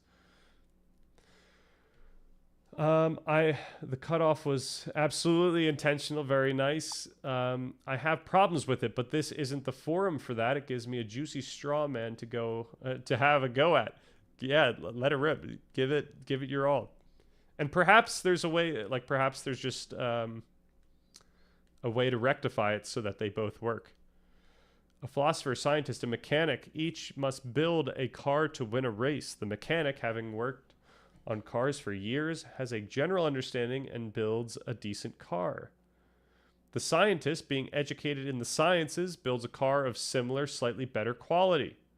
And then what is this? The philosopher? Is it? Yeah. The philosopher, having been sitting with his team in the meantime, asks, first, we must define what a car is, my friends. Then we must define what it is to build. Then we must define what a race is. Then we must define what winning means. No, in fact, do these things even exist? Yep. That is the difficulty. You do have to rely on meaning. Like, you do have to rely on certain meaning. And then the question is, what meaning, what things that you understand should you question, and which things should you feel resolute about? And what the document purports or suggests, and what I'm going to suggest in the consciousness discussion, is that you need some sort of standard. You need some sort of method that allows you to feel like what you understand is reliable. And perhaps it could be any heuristic. Like perhaps it's literally because the scientist told you so. If the scientist told you what what was what, and maybe it's not even the scientist. If your elder told you this thing is true, then that's a good enough heuristic. That's good enough. I could feel good about that one. But what's really necessary is the reasons. You need to have compelling reasons that follow logic, And yeah, and depending on what you're trying to hold to be true in your mind, like whatever, depending on what you're trying to actually consider as true, you might need to follow the scientific method. You know, like when your grandfather gives you some wisdom about how you ought to act in the world, it's not like, yeah, you could verify what he's trying to say by using the scientific method in a randomized experiment where you get a bunch of people to try that, but you're probably not going to be able to have that. So you have to operate without being able to do that experiment. But when we're talking about consciousness, this is something where we actually can leverage the scientific method, and we can figure out certain things that we can then say, oh, we're allowed to say this, especially since we all have access to these things. All right, what's going on here? Richard Feynman has a great quote about that, tracking it down. I believe it because Bill Nye said so, right? Like, that's a good enough heuristic for me in many cases. I know that people say that what was the fallacy? The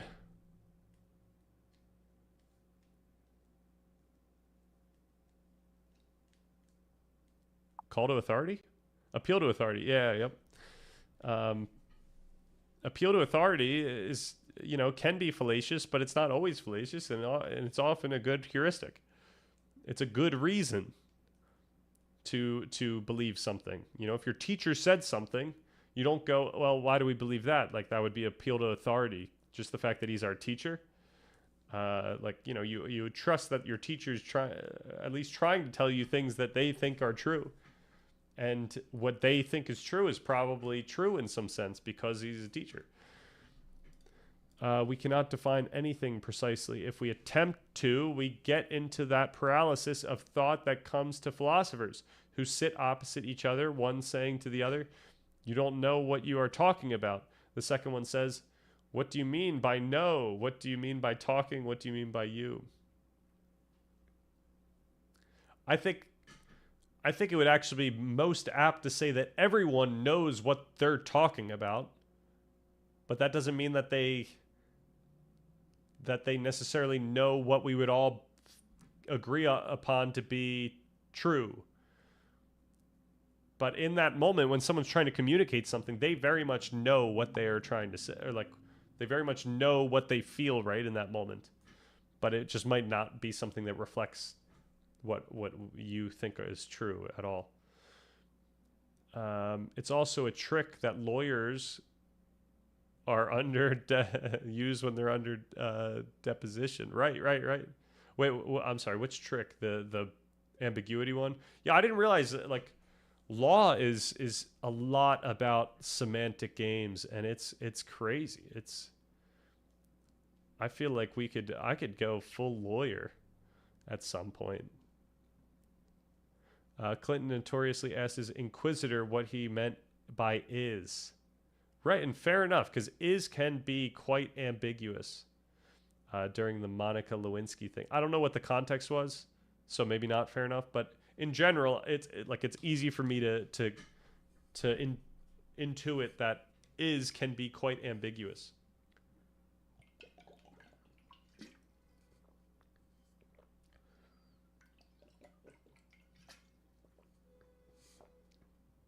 Like, what does it mean to be? Right, yep.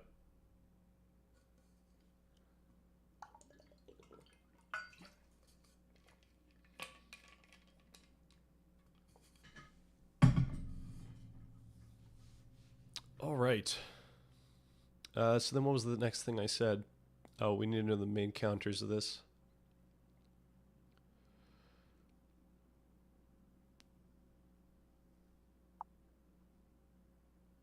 Values belong inside the natural world, right? Pragmatic naturalism argues that norms emerge naturally. Yep. Philosophy is not a separate discipline that discovers a priori truths about the universe. Instead, philosophical theories are tools, conceptual technologies for navigating complex problems. Philosophical positions must be evaluated by their utility. coherence with empirical findings, and able to help us cope with life. So yeah, this is right on. This is where we are. We are some that's what I should say. We're some sort of pragmatic naturalist.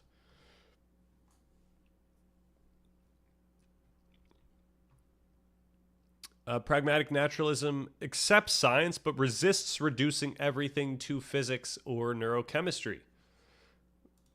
It's less about metaphysical claims, right? Only physical things exist. Oh my gosh, I didn't even give it anything to get there. So it's, yeah, metaphysical naturalism. It's not about only physical things exist, and more about methodological commitment. Explanation grows out of our practices interacting with nature. Nature as in just, social nature. For Hegel, that would be the spirit. Actually, that's not really it. But you know what? No, he kind of does that. He kind of takes the spirit and he blows it up to the community. What do we have going on here? Me when I'm undoing the soda machine at 7-Eleven plus McDonald's plus, and the police officer who has been called after I've been standing there for the past 3 hours, mysteriously whistling, asked me, "Is that a covert operation, son?" Oh my gosh, where did you get this?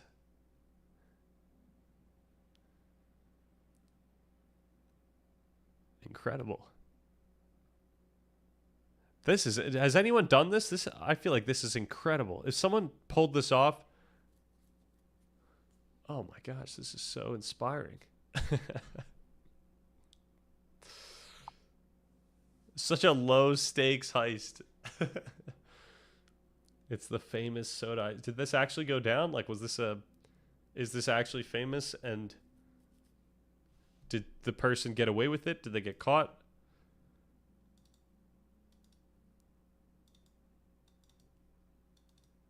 Hopefully they didn't just fill it up all in one go. Like, I feel like what you would want to do is you'd want to sit down, pretend to drink, and then like keep going back up, and it looks like you're getting refills, but you're really just filling the same thing up. Pretty sure the soda went bland after a few days of drinking it. Yeah, I guess that would make sense.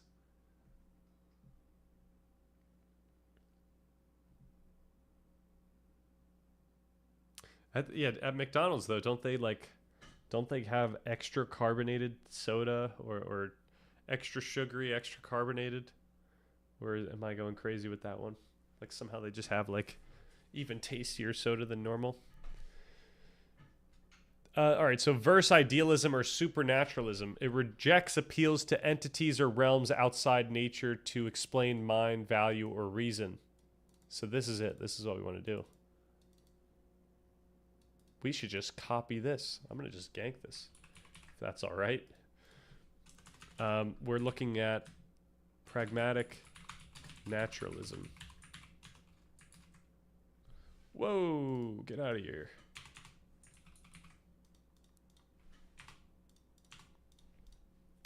A rough summary. Pragmatic naturalism. Mind, knowledge, truth, and value are natural phenomena shaped by practice.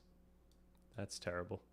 But philosophy is continuous with science and evaluated by usefulness rather than by correspondence. So it's not just necessarily usefulness. That's the issue with this.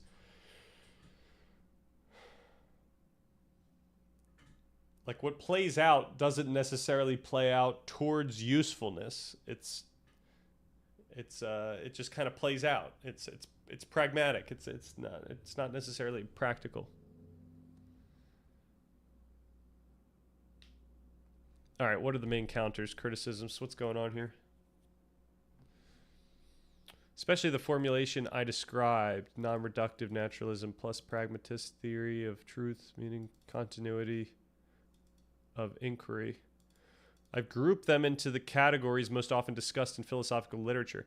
It collapses norms into mere habits or conventions. Right, that's good. If norms, ethical, epistemic, logical, arise from human practices, then they lack the sort of objective authority many philosophers think they need. you get, at worst, relativism. Different practices yield different norms with no neutral way to adjudicate them. All right, so I would say, in response to 1,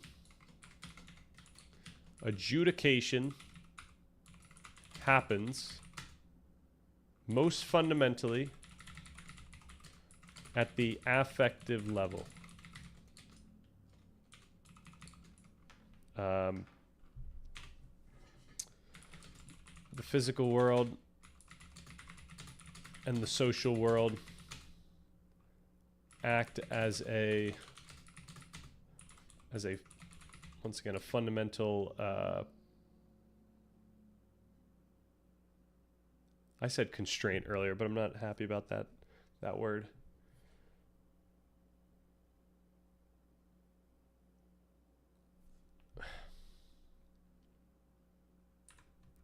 It's not an obstacle, it's like just the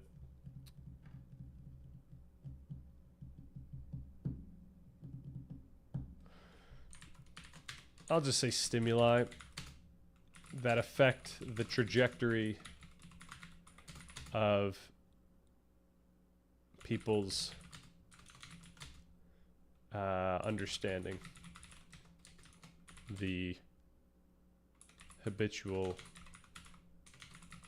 conventional norms. Okay. Loss of normativity. If truth is what works, what about cases where what works is false? Right.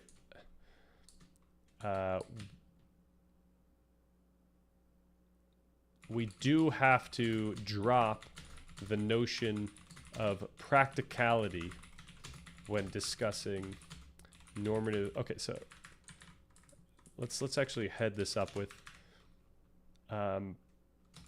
where do these responses put me?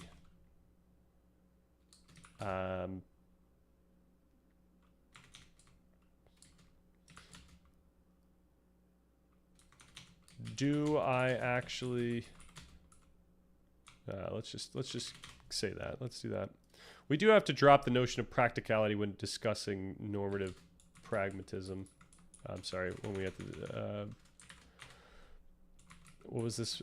Pragmatic naturalism.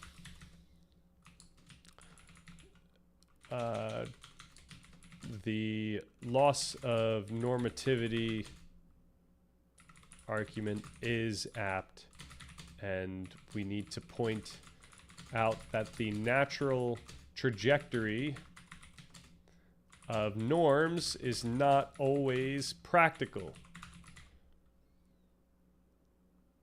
Even though we can, in many cases, interpret them so, as such.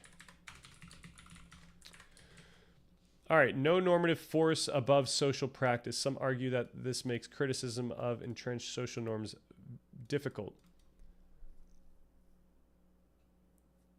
Entrenched social norms.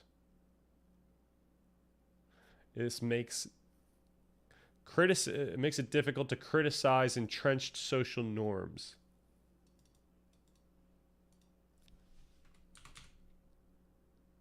I don't quite understand this one, but I'll just reiterate. Actually, no, I'll just say nothing.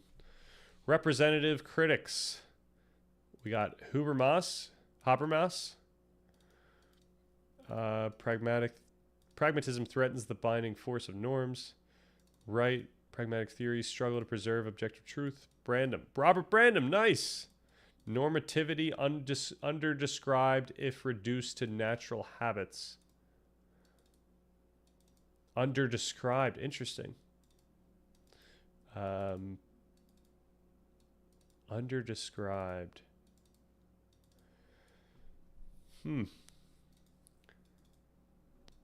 Yeah, I guess we have to be clear what natural habits would mean. And lastly, we have to be clear what natural habits what we mean by, I'm going to put this as a joke. We have to be ironically clear what we mean by natural habits. This is simply the trajectory of our learning in response to attention, neuromodulation, prediction error, etc. However we want to interpret these processes.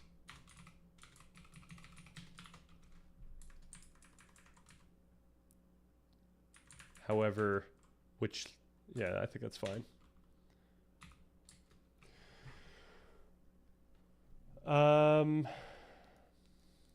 So normativity cannot be defined entirely in terms of natural habits.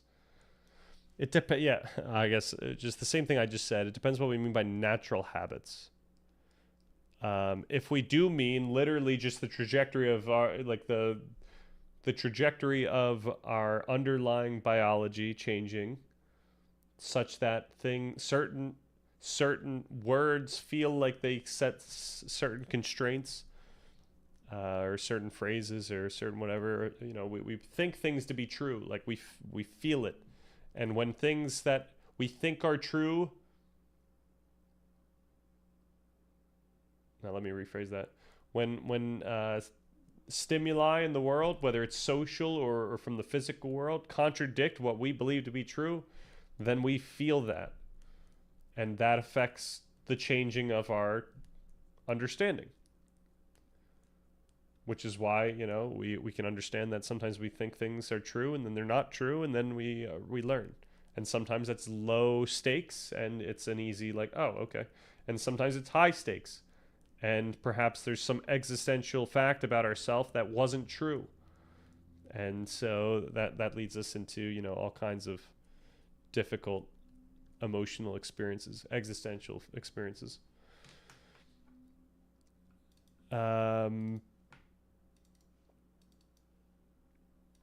It smuggles in metaphysics while claiming not to. Critique. Pragmatic naturalists often declare they reject metaphysics or reduce it to conceptual engineering, but critics argue they nevertheless rely on deep metaphysical assumptions. 2. Response to 2.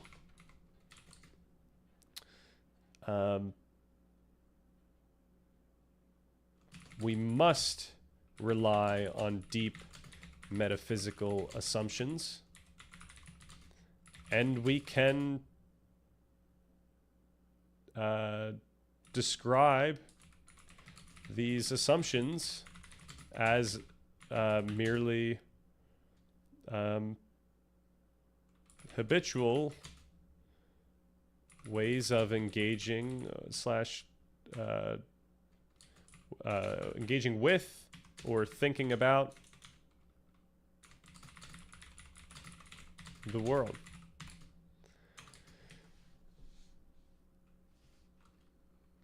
They are conditioned,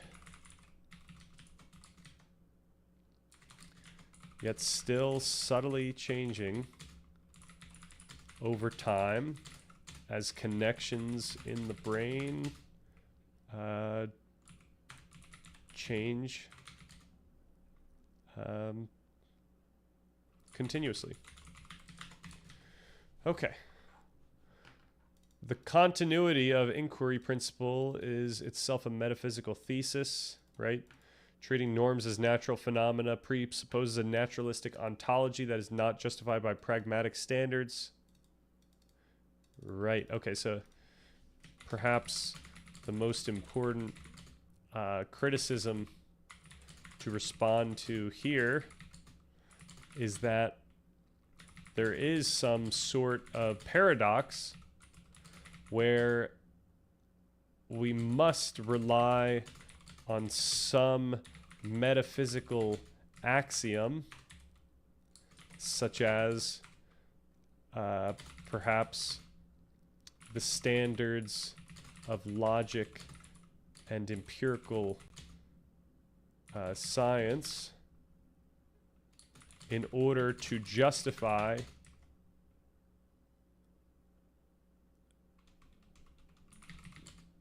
these very axioms. What would we say? Where we must rely on some metaphysical axioms in order to justify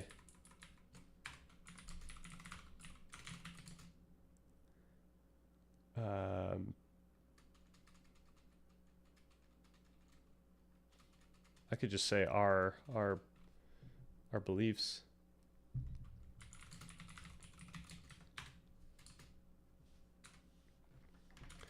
And perhaps even our beliefs about these metaphysical axioms in a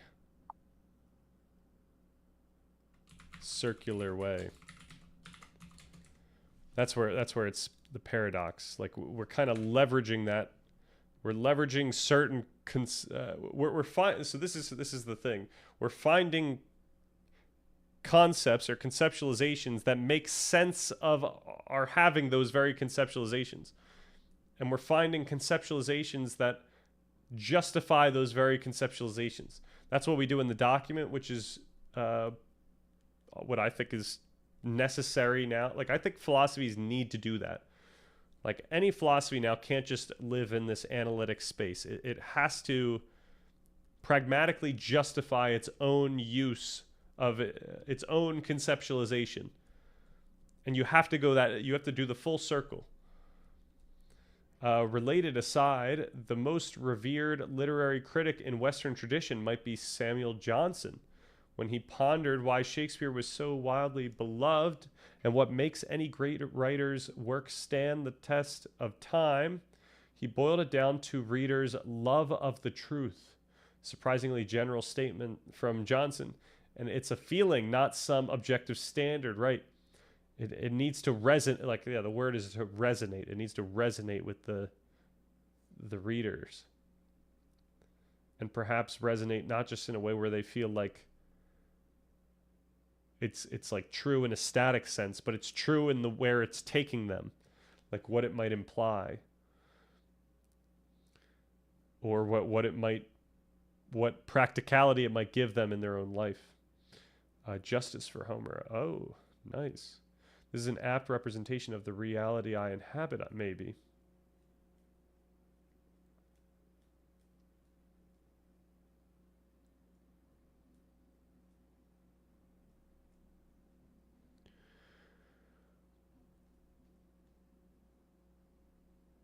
Truthful, truthy.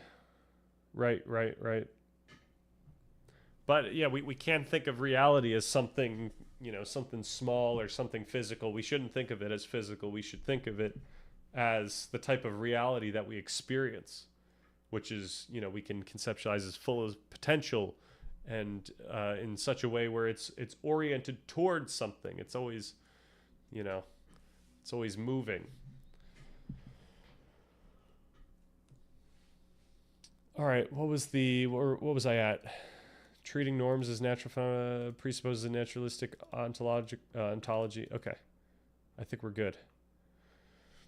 The claim that values emerge from natural interactions is still a metaphysical story of emergence, right? That's fine.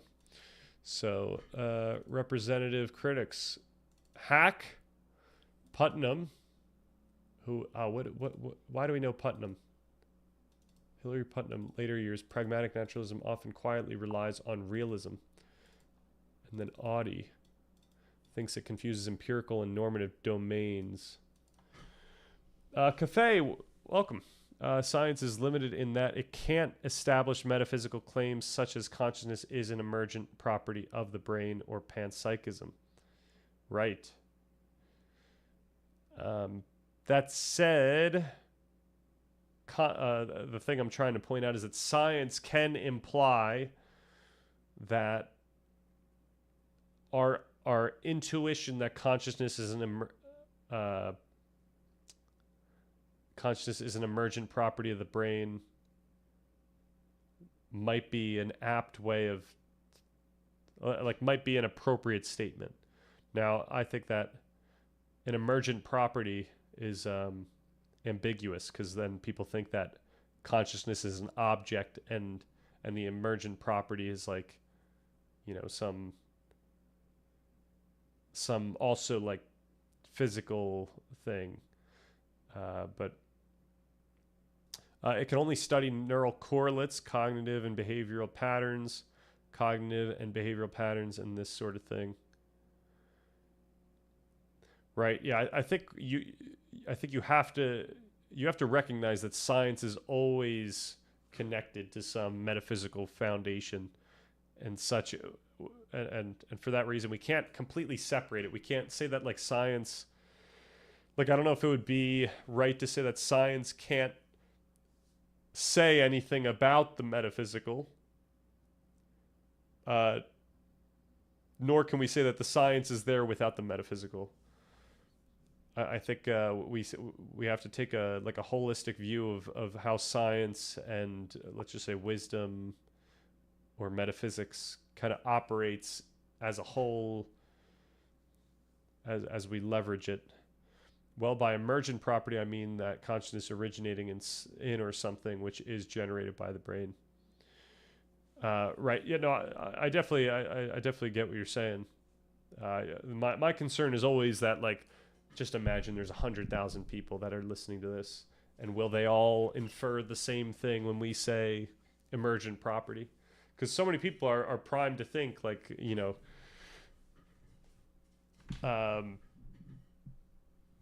akin to the hard problem that, like, having consciousness as a thing and having that, like, in some dichotomy with the physical world, you have this weird gap in the middle, and you can arise there with simplistic phrasing, like the emergent property.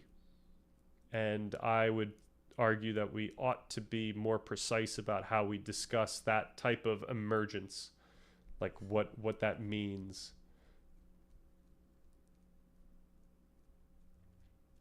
But I read your post in the Cosmic Skeptic Reddit thread. Awesome. I thought it was really well written. Thank you very much.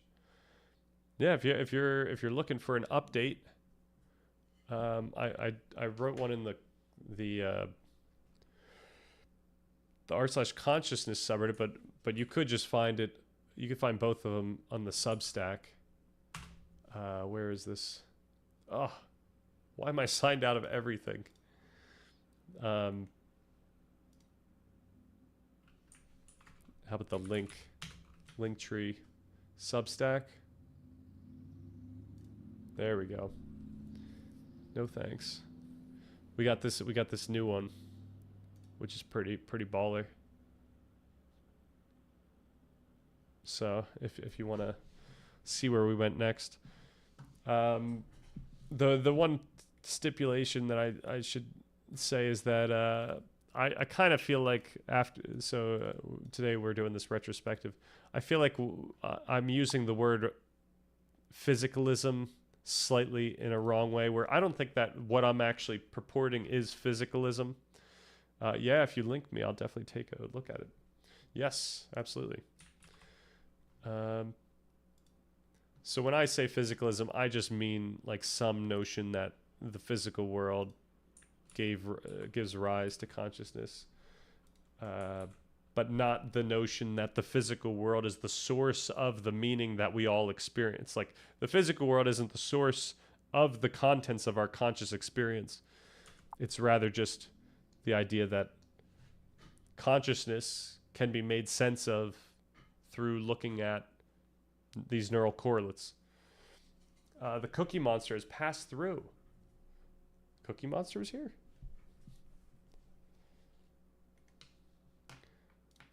All right. Okay, so what's number 3? It can't account for objective truth. If truth is what works in the long run of inquiry, several problems arise. Okay, so in response to number 3, we can't ever consider some sort of absolute, static, objective truth, regardless of what currently has stood the test of time.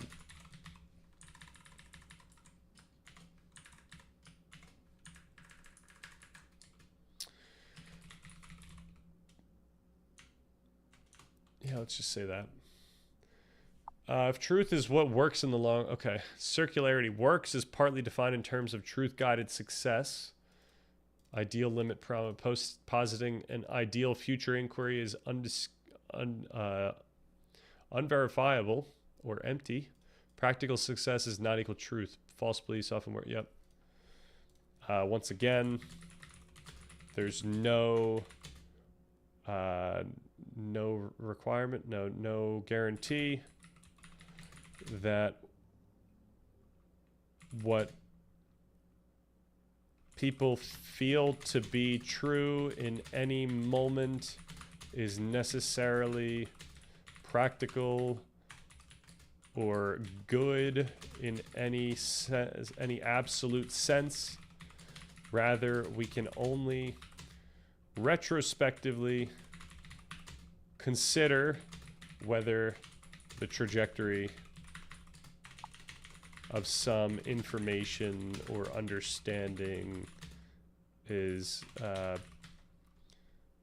was practical, whether the trajectory of some information or understanding or communication. I'll do a double or. We're talking to an LLM at the end of the day. This is one of the deepest challenges. Many argue that pragmatist conceptions fail to preserve the distinction between being justified and being true. There is nothing...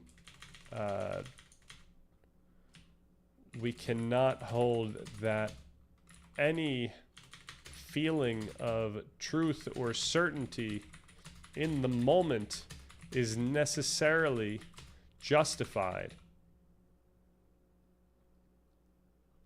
However, we can, once again, we can consider the heuristics, the types of heuristics that we can practically look out for and identify that paradoxically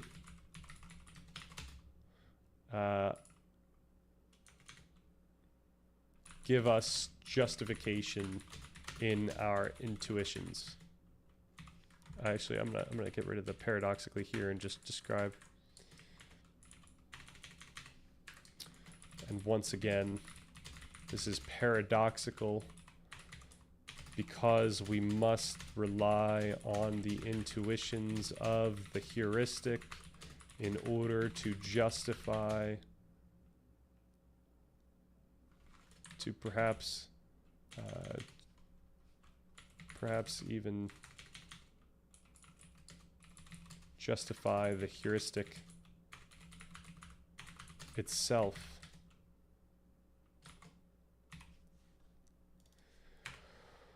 Okay. But it's practically necessary. All right. Then what do we get?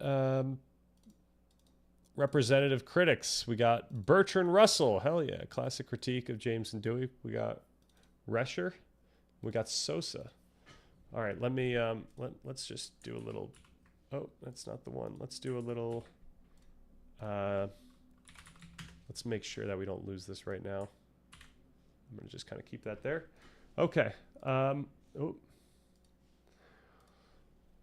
Yeah, it ate all your cookies and signed you out of all those websites. Oh, I see. Nice. I get it now.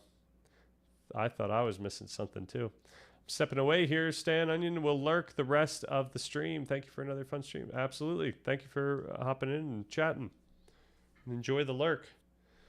Cafe, one more question if you don't mind. I do not mind. Do you have any thoughts on what William James called mystical experience? And if so, does this influence on how you define or understand consciousness? Ooh, mystical experience. Is this something that didn't come up in that first post? Because that first video does cover William James insofar as he's talking about stuff related to like the filter theory, and I'm not sure if there's a mystical experience that's separate from that. It's just like, I guess if we're just talking about something that feels mystical, like an experience that people report to feel mystical, then I would say they do feel that way, and we can make sense of why they would feel that way through neural correlates. But I'm wondering if there's more. Can you explain James's mystical experience?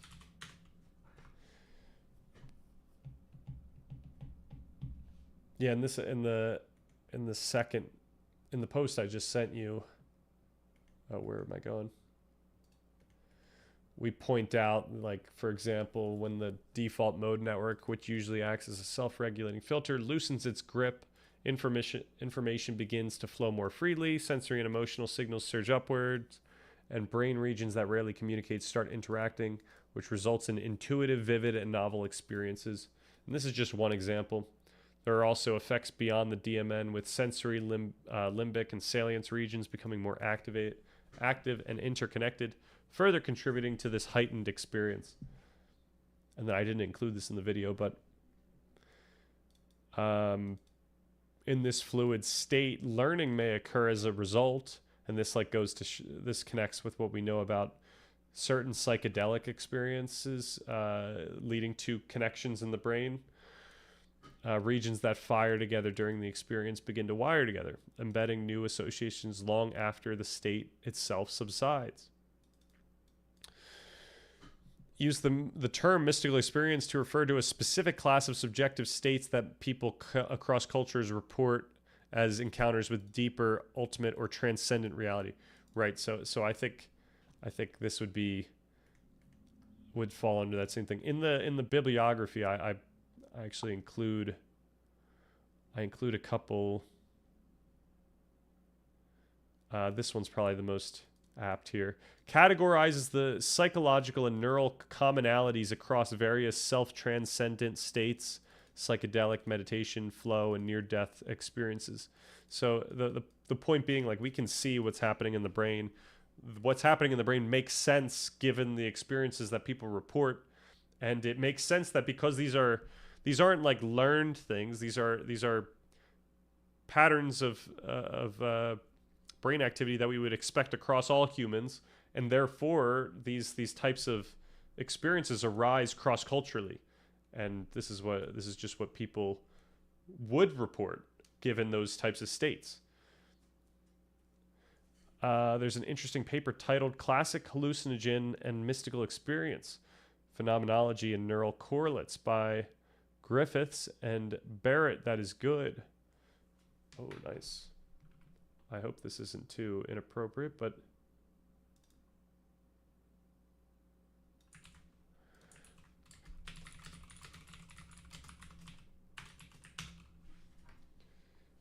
we can just throw this in here. Here's a summary, an exploration of that of the paper / chapter, along with some commentary on strengths, limitations, and what it might suggest for further research. The authors set out to examine why so-called classic hallucinogens, like psychedelics, can occasion experiences that are phenomenologically very similar to what are termed mystic type experiences, and then to link those experiences to neural correlates. They review definitions and historical phenomenological descriptions of mystical experiences, what people mean by them, how various traditions have described them. They review empirical literature of studies and that administered classic hallucinogens in controlled settings and ask participants about mystical type experiences. For example, they report that under well-controlled conditions, psilocybin can occasion complete mystical experiences in the majority of people studied. They describe measurement instruments designed to quantify these experiences in the lab. They discussed outcomes, that such experiences are often associated with lasting changes in mood, attitudes, values, behavior, not just short-term trip effects, including possible therapeutic implications. Right? They explore neural brain correlates, particularly the overlap between neural changes seen under hallucinogens and those seen or hypothesized in meditative mystical traditions. For example, decreased activity in the default mode network, altered connectivity, altered sense of self, time/space. Key findings in more detail. Right, people report similar things. Note that these features overlap significantly with non-drug mystical reports. The MEQ and similar tools allow quantifying how many of these dimensions are present. They report dose dependence. Higher doses of psilocybin tend to increase incidence severity of mystical type experiences. They also note that participants often rate these experiences among the most meaningful or spiritually significant in their lives, and the changes last after the acute drug effect ends. So the neural correlates and mechanisms. The authors observed that hallucinogen research shows certain neural signatures, disruption or modulation of the default mode network, reduced activity in brain regions associated with self-referential thinking, altered functional connectivity, increased brain dynamics, greater entropic brain activity. While they don't claim they have a full mechanistic model, they highlight parallels between psychedelic neural findings and some findings in meditative mystical states. They suggest a functional neural model, a mystical type experiences may involve a temporary loosening of rigid self boundaries, alteration in the brain's sense of time/space, changes in networks that maintain our ordinary sense of self and world. This might provide a common substrate for mystical experiences, whether induced by drugs, meditation, or spontaneously. Therapeutic implications. Okay, strengths of the paper. Yep, brings all that together. All right, what about the limitations and caveats? The chapter is still largely descriptive rather than establishing full causal mechanisms. For example, the degree to which the mystical type experiences cause therapeutic benefit remains under investigation. Much of the evidence comes from healthy volunteers. Generalization to all populations is limited. There is the set and setting variable. Yep, without proper context, the outcomes are less predictable and may be harmful. Neural correlates are suggestive, but neuroscience of consciousness remains a very difficult domain. Claims about this brain network equals mystical experience must be cautious. Ethical, cultural, legal issues. Administering classic hallucinogens raises regulatory and safety issues. The experience of mystical type under a drug is not necessarily identical in all respects to a spontaneous mystical experience, though the authors do argue there's strong similarity. Okay, when was this? This was what year? 2018. So, how did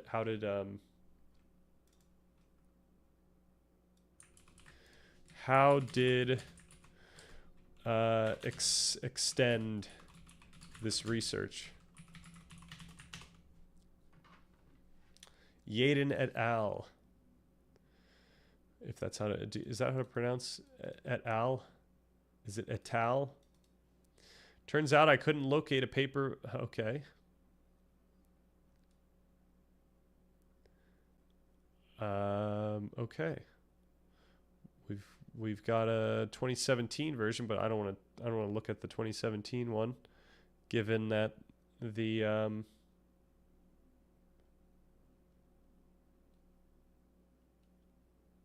other one that we just looked at was prior, or was after it. So I guess we call it there.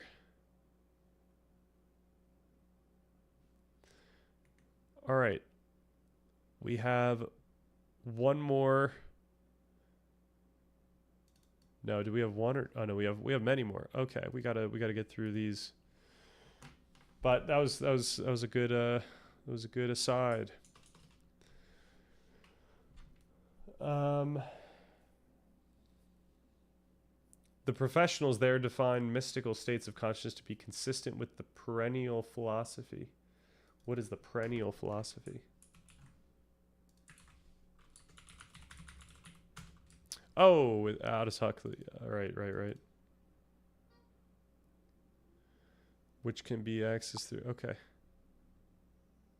Which posits universal truths exist across time and cultures. Right. So the way that I make sense of this perennialism is that given that we share DNA, that certain experiences or even certain like conceptualizations arise. Like this is kind of the Jordan Peterson stuff, the Jung stuff. This is the Eliade stuff where we can see that like certain categories for order and chaos arise across cultures, and we could argue that that is in the DNA. Obviously, it's how the DNA expresses itself. But yeah, you could argue that there are these transcendent aspects of our DNA or of truth. But the thing to point out is that our DNA is constantly changing. The expression of our DNA is constantly changing. The conceptualizations that we arrive at, even though they seem quite similar, are still constantly changing. So it's not that there is like some static truth, because going into the future, it's always going to keep changing. And in some ways, it's going to keep crystallizing, but it's not crystallizing towards any static end. It's always dynamic. But we could describe it as transcendent. We could say that these patterns are transcendent in some sense, but they're not like some static, absolute external truth. Thanks for going into that. Yeah, I find all that really interesting. Yeah, it is really, really interesting.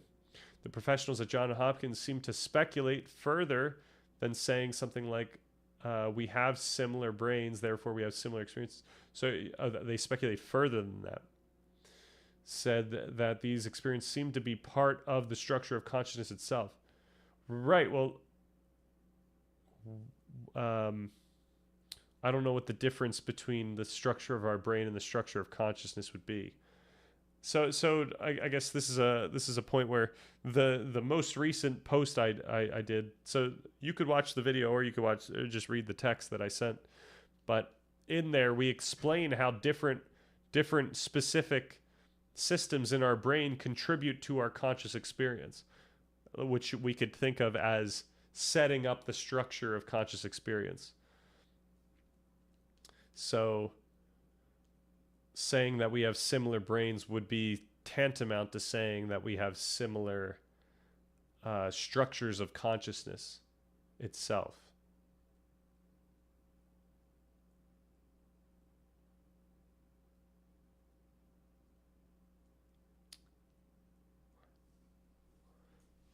Okay. What do we got? It's too anthropocentric. If norms, meanings, and truths are grounded in human practices, does this make truth dependent on human cognitive structures? Number 4. Truth is only something that manifests in experience, consciousness. Our understanding of neuroscience, phenomenology,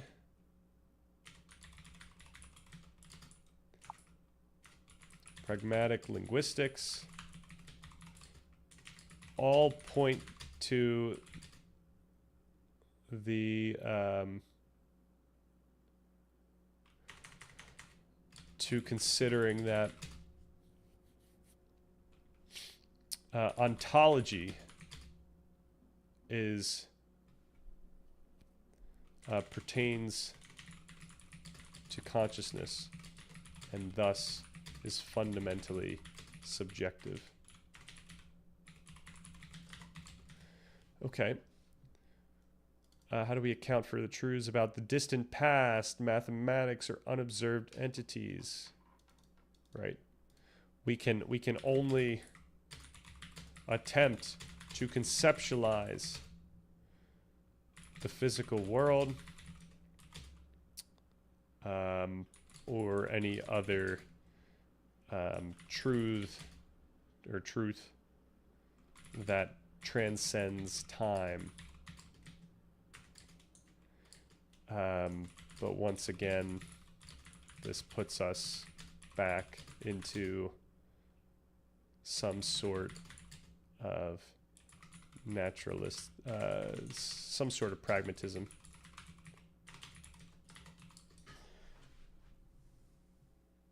Okay. I suppose to put that is to offer an example. The Diamond Sutra in Buddhism posits that sentient beings, wherever they may arise in the universe, ultimately succumb to the insight of nirvana. Dr. Richards would say that what they call nirvana is what modern neuroscientists are referring to as mystical experience, something like that. Right, and I would say that if we are to follow the standards and rules of empirical science, then we are not allowed to think that anything that is living in the universe would experience nirvana in the same way that humans do. So whether we take a real panpsychist route and we say that all matter is conscious, we couldn't say that matter experiences we wouldn't say that the conscious experience for all matter is the same as the conscious experience that we are currently having. We couldn't say that other animals have the same conscious experience that we are having, even if we can maybe find similarities given the similarities of our brains. And we certainly wouldn't say that like some bacteria somewhere or some random living thing on Mars would have a similar type of conscious experience as well. So nirvana would be very different. It would be inappropriate to say that that was the same type of experience.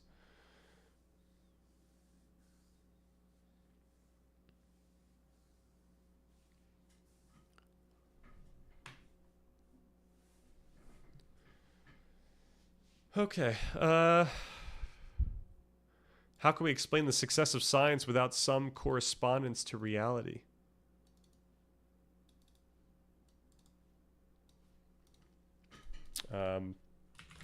We can explain the success of science through our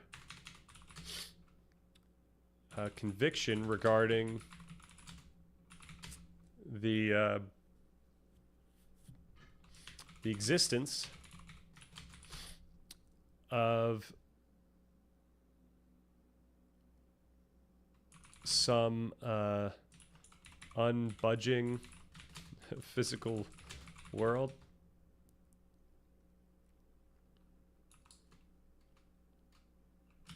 We arrive at a highly specific, practical, predictive conceptualization of the physical world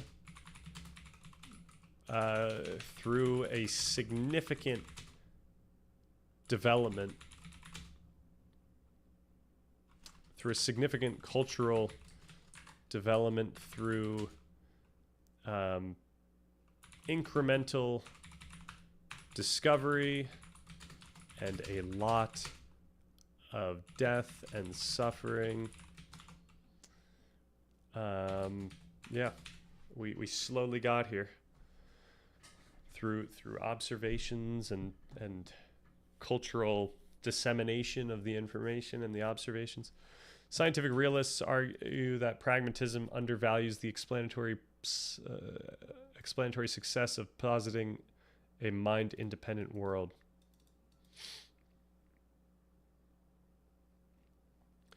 Representative critics. We got Sellers, we got Nagel, we got Frozen.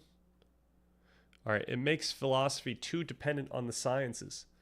Naturalism, even the non-reductive pragmatist kind, often gets accused of overestimating the reach of scientific methods, ignoring conceptual... Okay. Number 5. This is where we must highlight that the scientific method is not some absolute truth, but a developed method, conceptualized,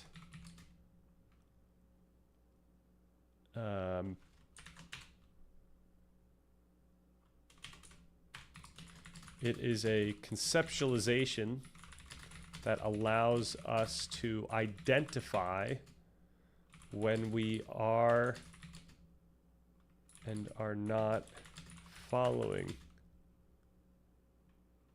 it.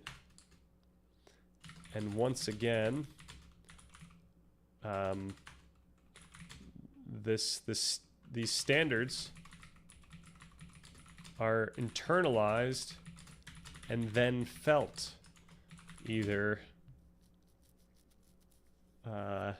as coherence when we know we are following them, or as negative emotion when we are not following them, as our conscience screams at us for breaking the rules. All right. Ignoring conceptual or phenomenological questions, misrepresenting normativity as something that can be explained rather than understood. Oh. Some argue that philosophy shouldn't be continuous with science, but should instead maintain a distinct normative or conceptual domain. Another error is to think that the conceptual domain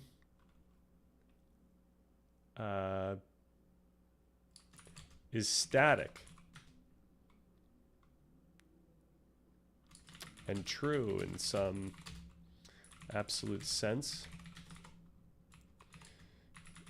Rather, the conceptual domain, what each person subjectively experiences in every moment, is constantly changing.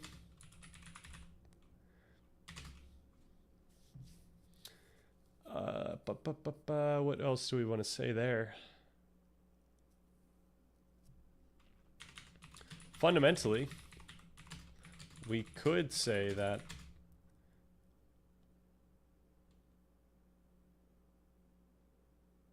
I would say we could say that normativity is fundamentally understood and felt before it is explained.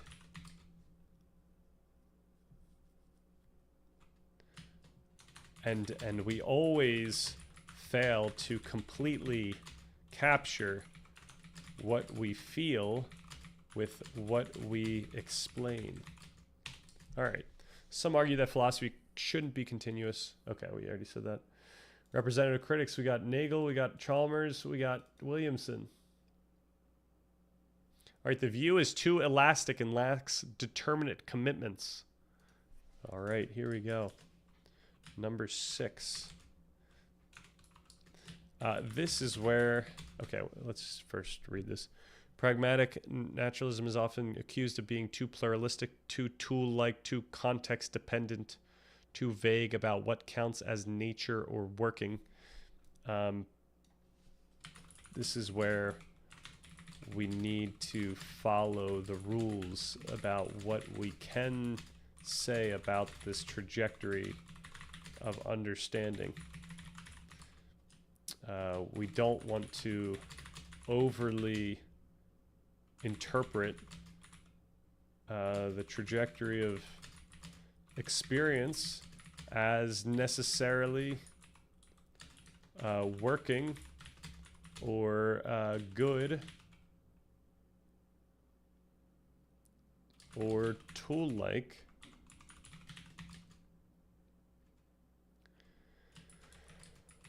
And also, we must recognize that the natural correlates of experiences, of certain experiences, differ in how quote internalized they are. Some aspects of our conceptual understanding are more deeply ingrained / conditioned than others. Thus, while it may seem that the world is stable and unchanging, our understanding is always subtly changing.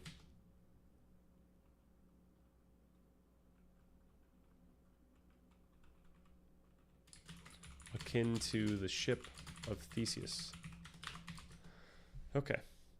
Because it resists sharp distinctions, critics argue it tends to blur rather than clarify. What exactly is the natural world? What constraints shape good inquiry? So we need to be clear that the natural world is something that we can only conceptualize and perceive conceptually.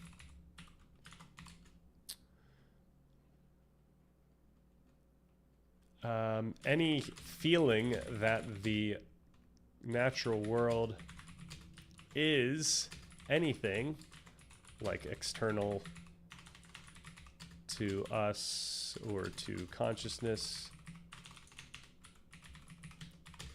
or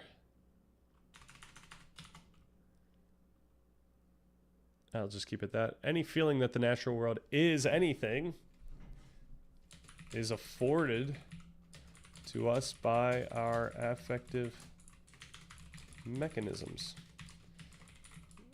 Thus, we once again conceptualize a system that makes sense of our very process of conceptualizing. All right. Are there objective standards for better or worse conceptual tools?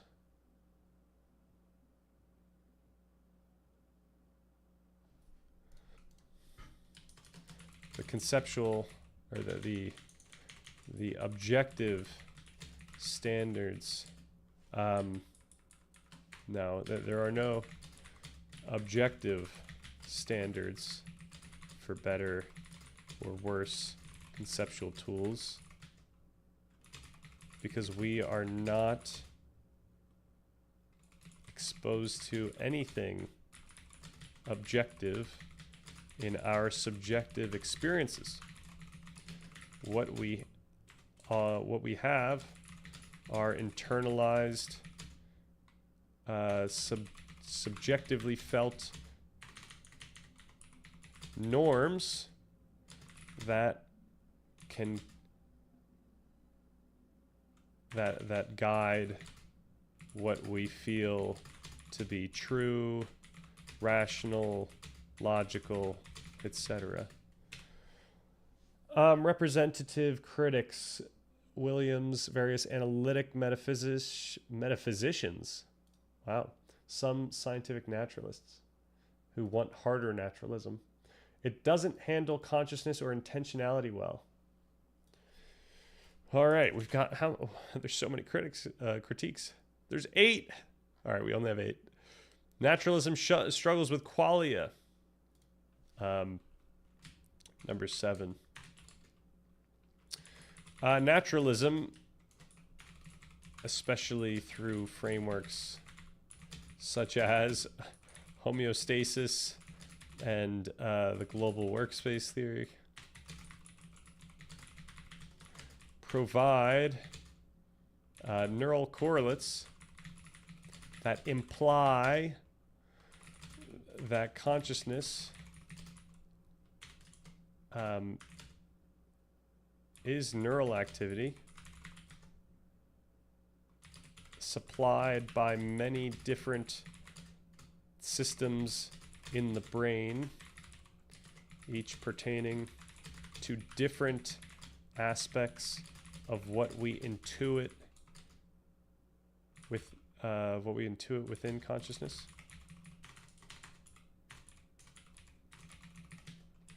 Like linguistics, emotion. What were some of the other ones? Salience.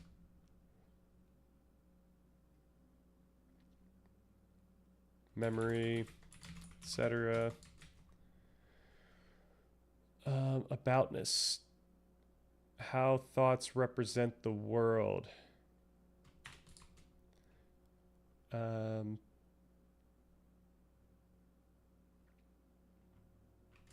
At the end of the day,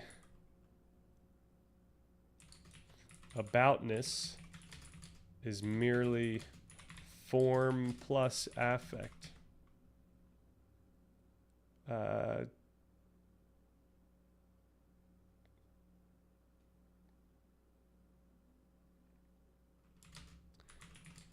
It's stimuli occurring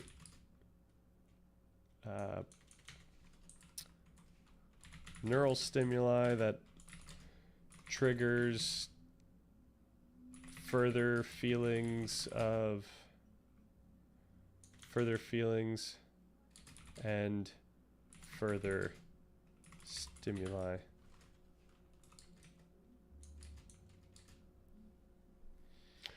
Okay. First person perspective. Pragmatists respond by redescribing these as functional or social, but many philosophers think that this is insufficient. So yeah, I don't think that we want to take pragmatic naturalism, because it's too reductive. It conflates explanation with justification. Pragmatists often describe beliefs, values, and reasoning as natural phenomena arising from adaptive practices.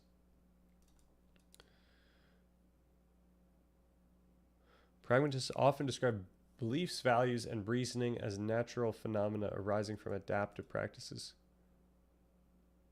Critics argue this is a genetic fallacy.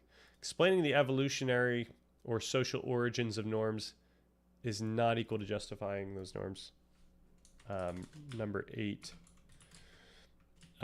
We ought not justify norms by giving a description, a pragmatic naturalistic description. For example, explaining why we develop moral norms says nothing about whether those norms are true or justified. That said, we could justify certain moral norms using logic, using specific reasoning regarding the development and emergence of regarding the development of these norms across vast spans of time and reproduced across culturally. I don't know if that sentence actually works. I don't know if it's like grammatically correct, but the LLM will understand. Explaining why we developed more. Okay. All right, let's just rip. Let's just run it.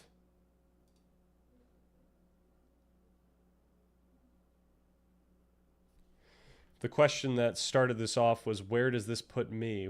Where do these responses put me?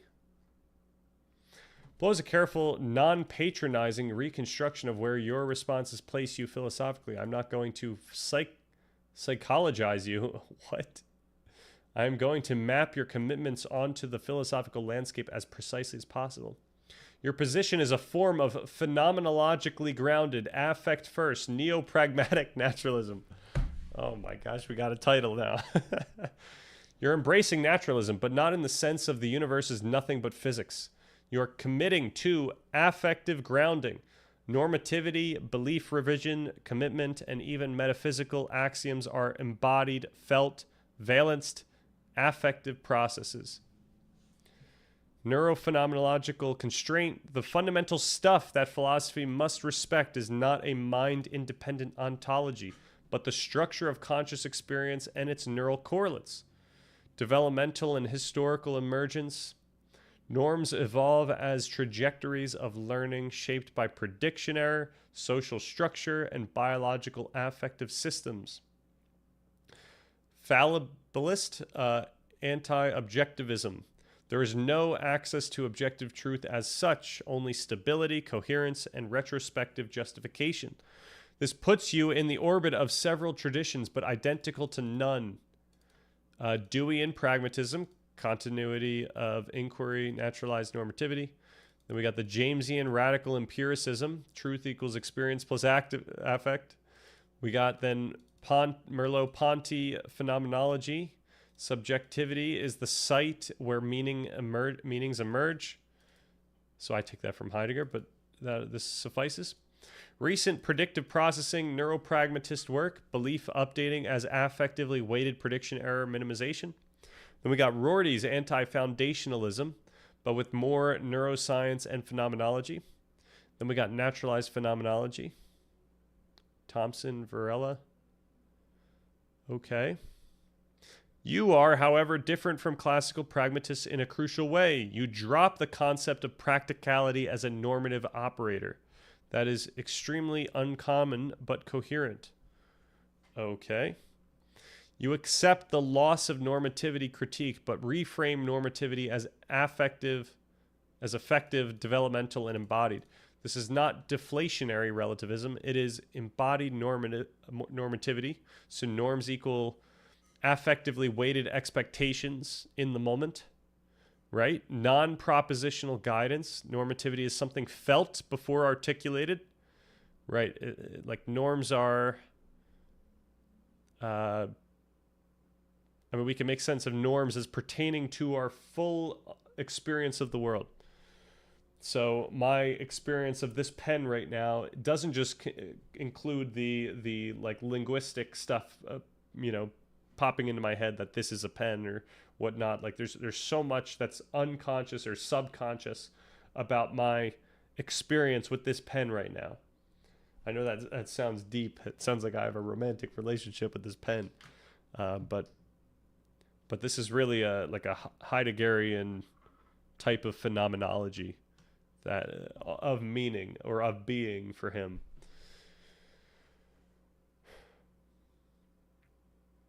All right, historically emergent trajectories, norms are paths carved by countless iterative interactions, not tools chosen by agents. Right, even that's a little reductive because really what's going on is the neural architecture changing over time, or just the trajectory of our neural structures, as opposed to the encounters. Like the encounters shape affect the trajectory of the actual brain, but we would say it's most fundamentally the trajectory of the brain. Thus, you reject the idea that norms require an external objective grounding. Your view resembles Jonas, Dewey, non-virtue theorists, Firstonian active inference accounts of normativity. You accept circularity at the metaphysical level and treat it as inevitable and benign. You effectively adopt axiomatic circularity as a condition of cognition, metaphysics as habit. Logical and empirical standards are learned and affectively stabilized. Okay, so I do want to say it's important that we make sense of this circularity by pointing out that we simply move,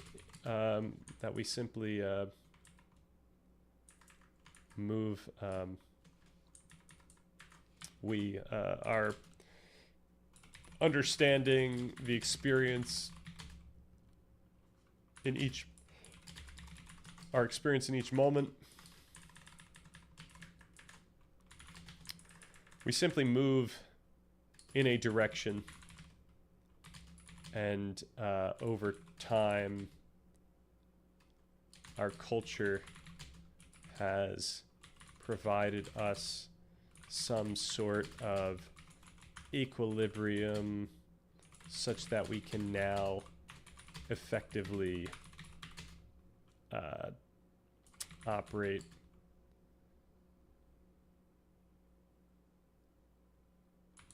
in the physical world. In other words, the world of our constraints.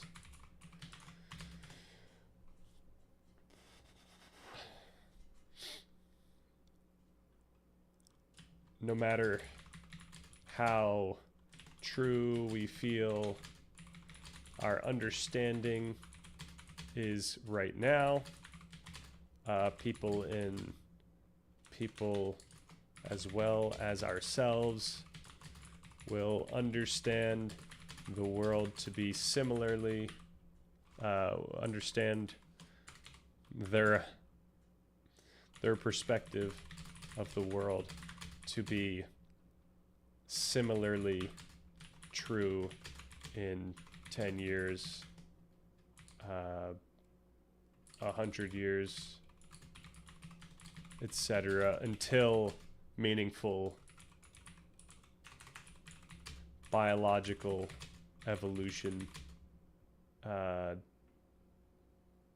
affects this fundamental experience of felt certainty.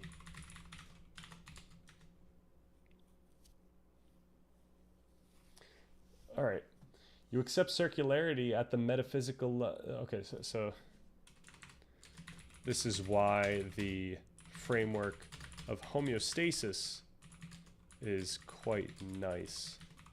It highlights how this is a learned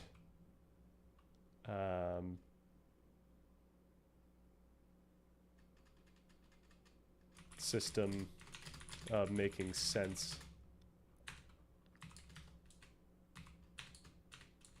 in order to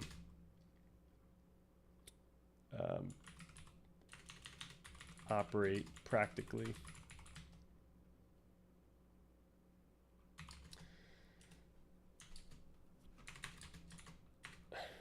Affordances, etc.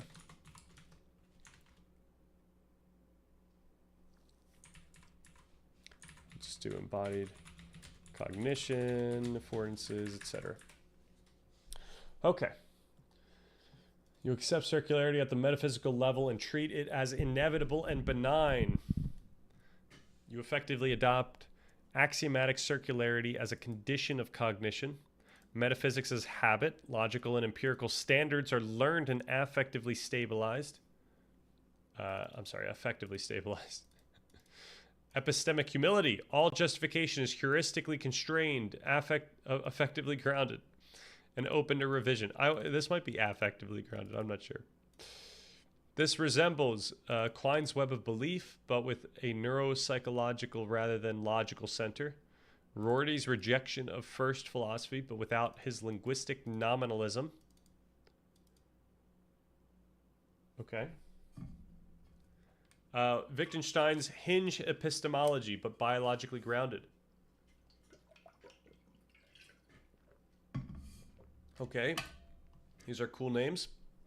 You embrace the circularity that many see as a problem, but anchor it in neurobiology and phenomenology. All right, number 4, you reject objective truth in any absolute static sense. Okay, this is the easy one. But importantly, you aren't a simple anti-realist. You hold truth is only ever true for a system with a history. Okay.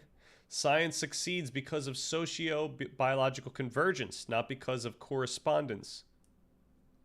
Truth is retrospective, not an aim of inquiry, but an after-the-fact classification. Right now, for like a Hegel type, and even a Heidegger type, truth is also prospective, in like a predictive processing sense. Like there's always this forward-looking aspect of truth, of what something could be or what something is.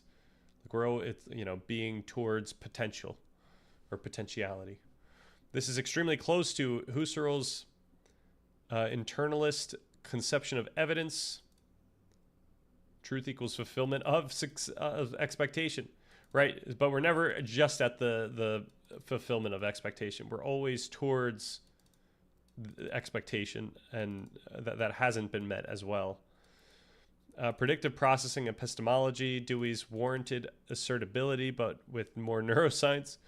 Heidegger's truth. Truth is that aletheia? Truth as disclosure, not correspondence. There we go. We got Heidegger in there. You are a methodological naturalist, but not a metaphysical naturalist. You say science is a developed method, a historically shaped normative practice. Its rules are felt before abstracted. Norms are dynamic, revisable, internal psychological constraints. Right. This makes you neither a scientific naturalist, like Quine or Armstrong, nor an anti-naturalist, like Nagel or Chalmers, but a practice-first naturalist. Science is a tool that emerged from affectively constrained social behavior. Science is a tool that emerged from affectively. Oh yeah, it is affectively, right? Effectively is E. Constrained social behavior. Philosophy must be continuous with science only insofar as both are cognitive, regulative activities.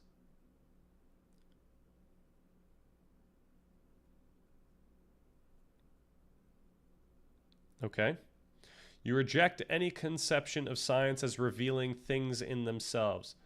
It depends what we mean by things in themselves, but at a most fundamental level, right? It's not revealing like the absolute objective truth in a most fundamental sense.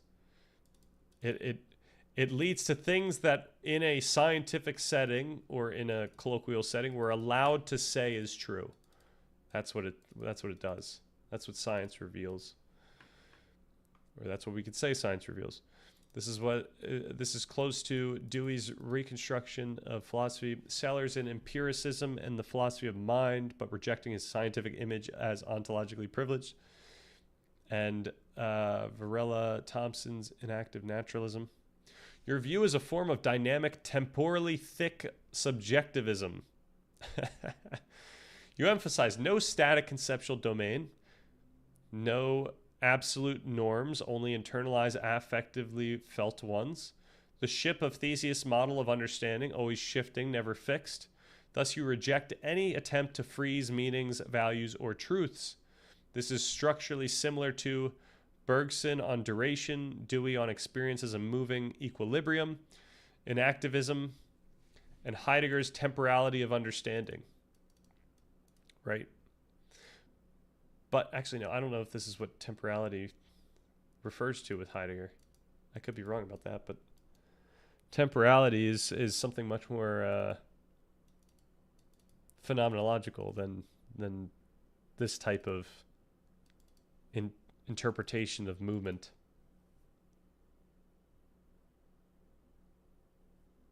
Okay. but you remain like the Heidegger's temporality like pertains to what we were talking about like recently, but not, I don't think this.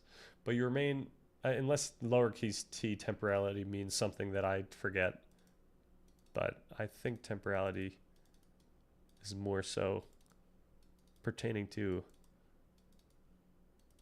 the, I don't know, the phenomenological aspect of being, and not necessarily like the overhead view of change over time. All right, but you remain distinctly naturalistic rather than existentialist or idealist. Your account of consciousness and intentionality is deflationary, but not eliminativist.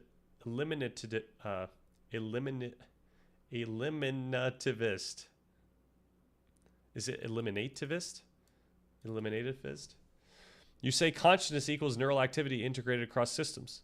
Aboutness equals form plus affect. Intentionality equals patterns in the global workspace shaped by prediction and affect.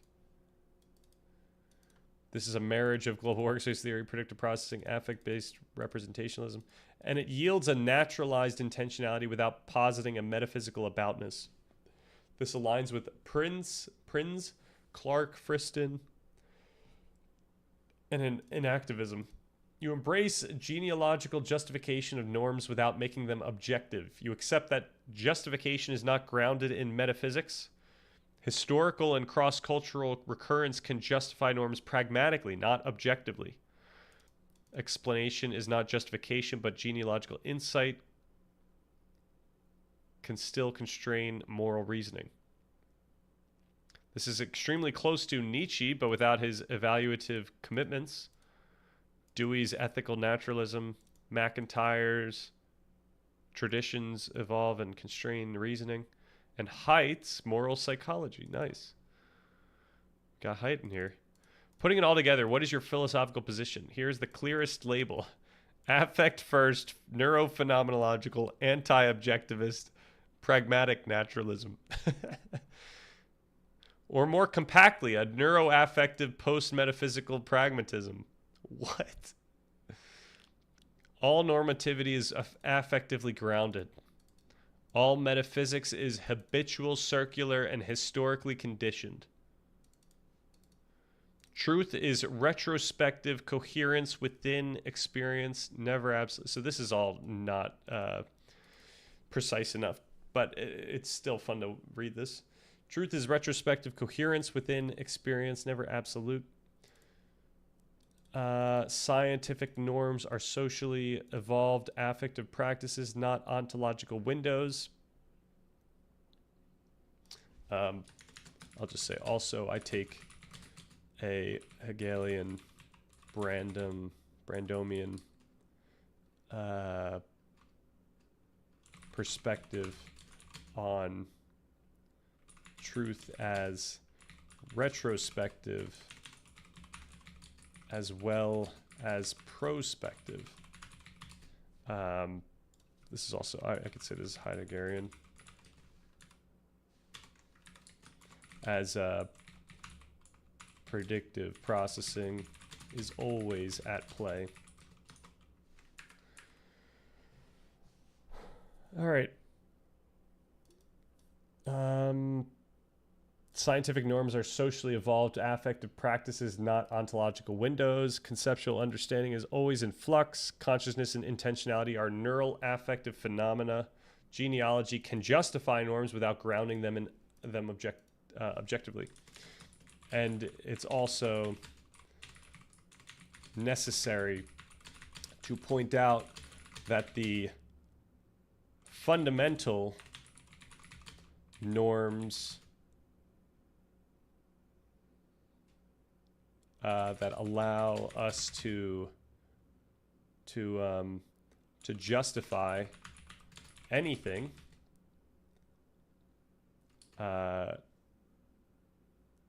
pertains to reasoning.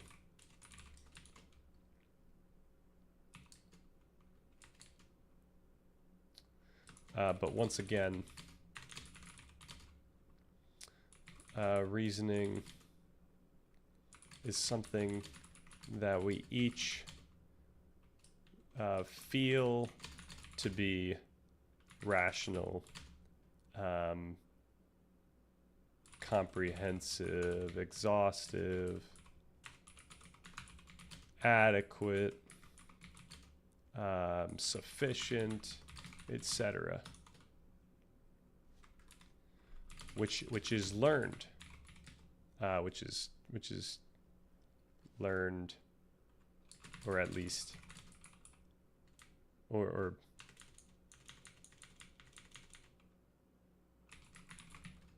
learned or affected by our brain.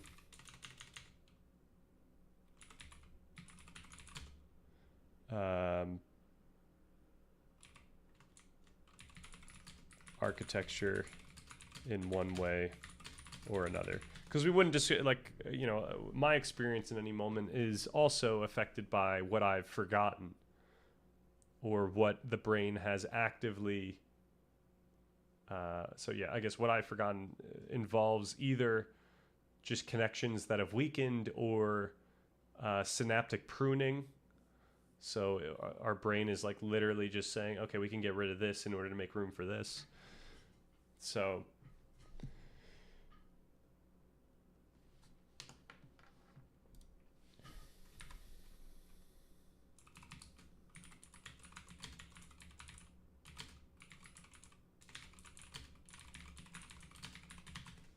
all right. Conscious and intentional neural affective phenomena. Okay, yeah, this is a coherent, philosophically serious position, one that sits at a unique intersection of contemporary pragmatism, phenomenology, cognitive science, and anti-foundational epistemology. If you'd like, I can go further and map this position again. No, I don't want to do that. Tell you which contemporary philosophers' fields your view most closely aligns with.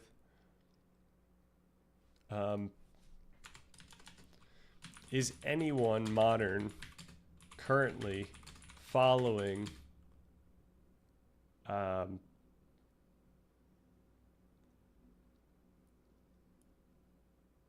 a sufficiently similar, I'll say an adequately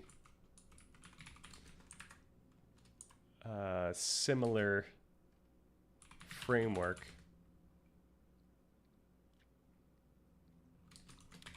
not just slight overlap, but someone who I could talk to about this, and we would essentially agree on everything.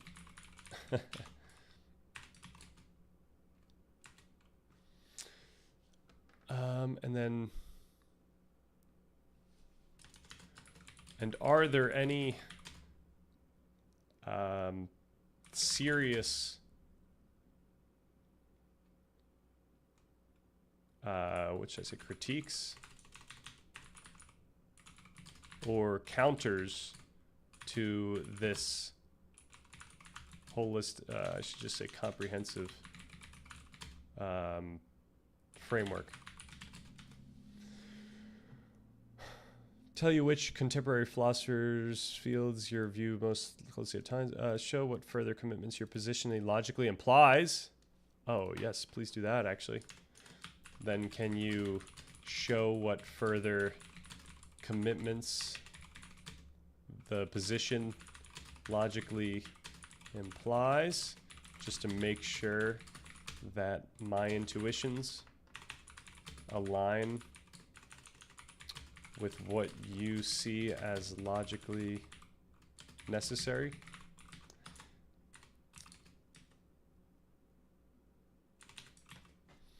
Identify the strongest remaining objections that would still apply. Yes, yes, yes. Critiques, counters, objections. All right, we might want to do this tomorrow.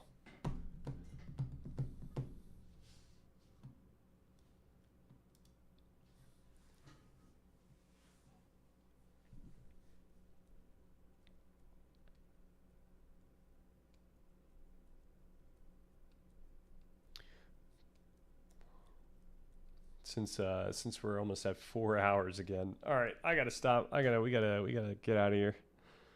Thanks for everyone who hopped in today, who was keeping the discussions up, or also anyone that was lurking.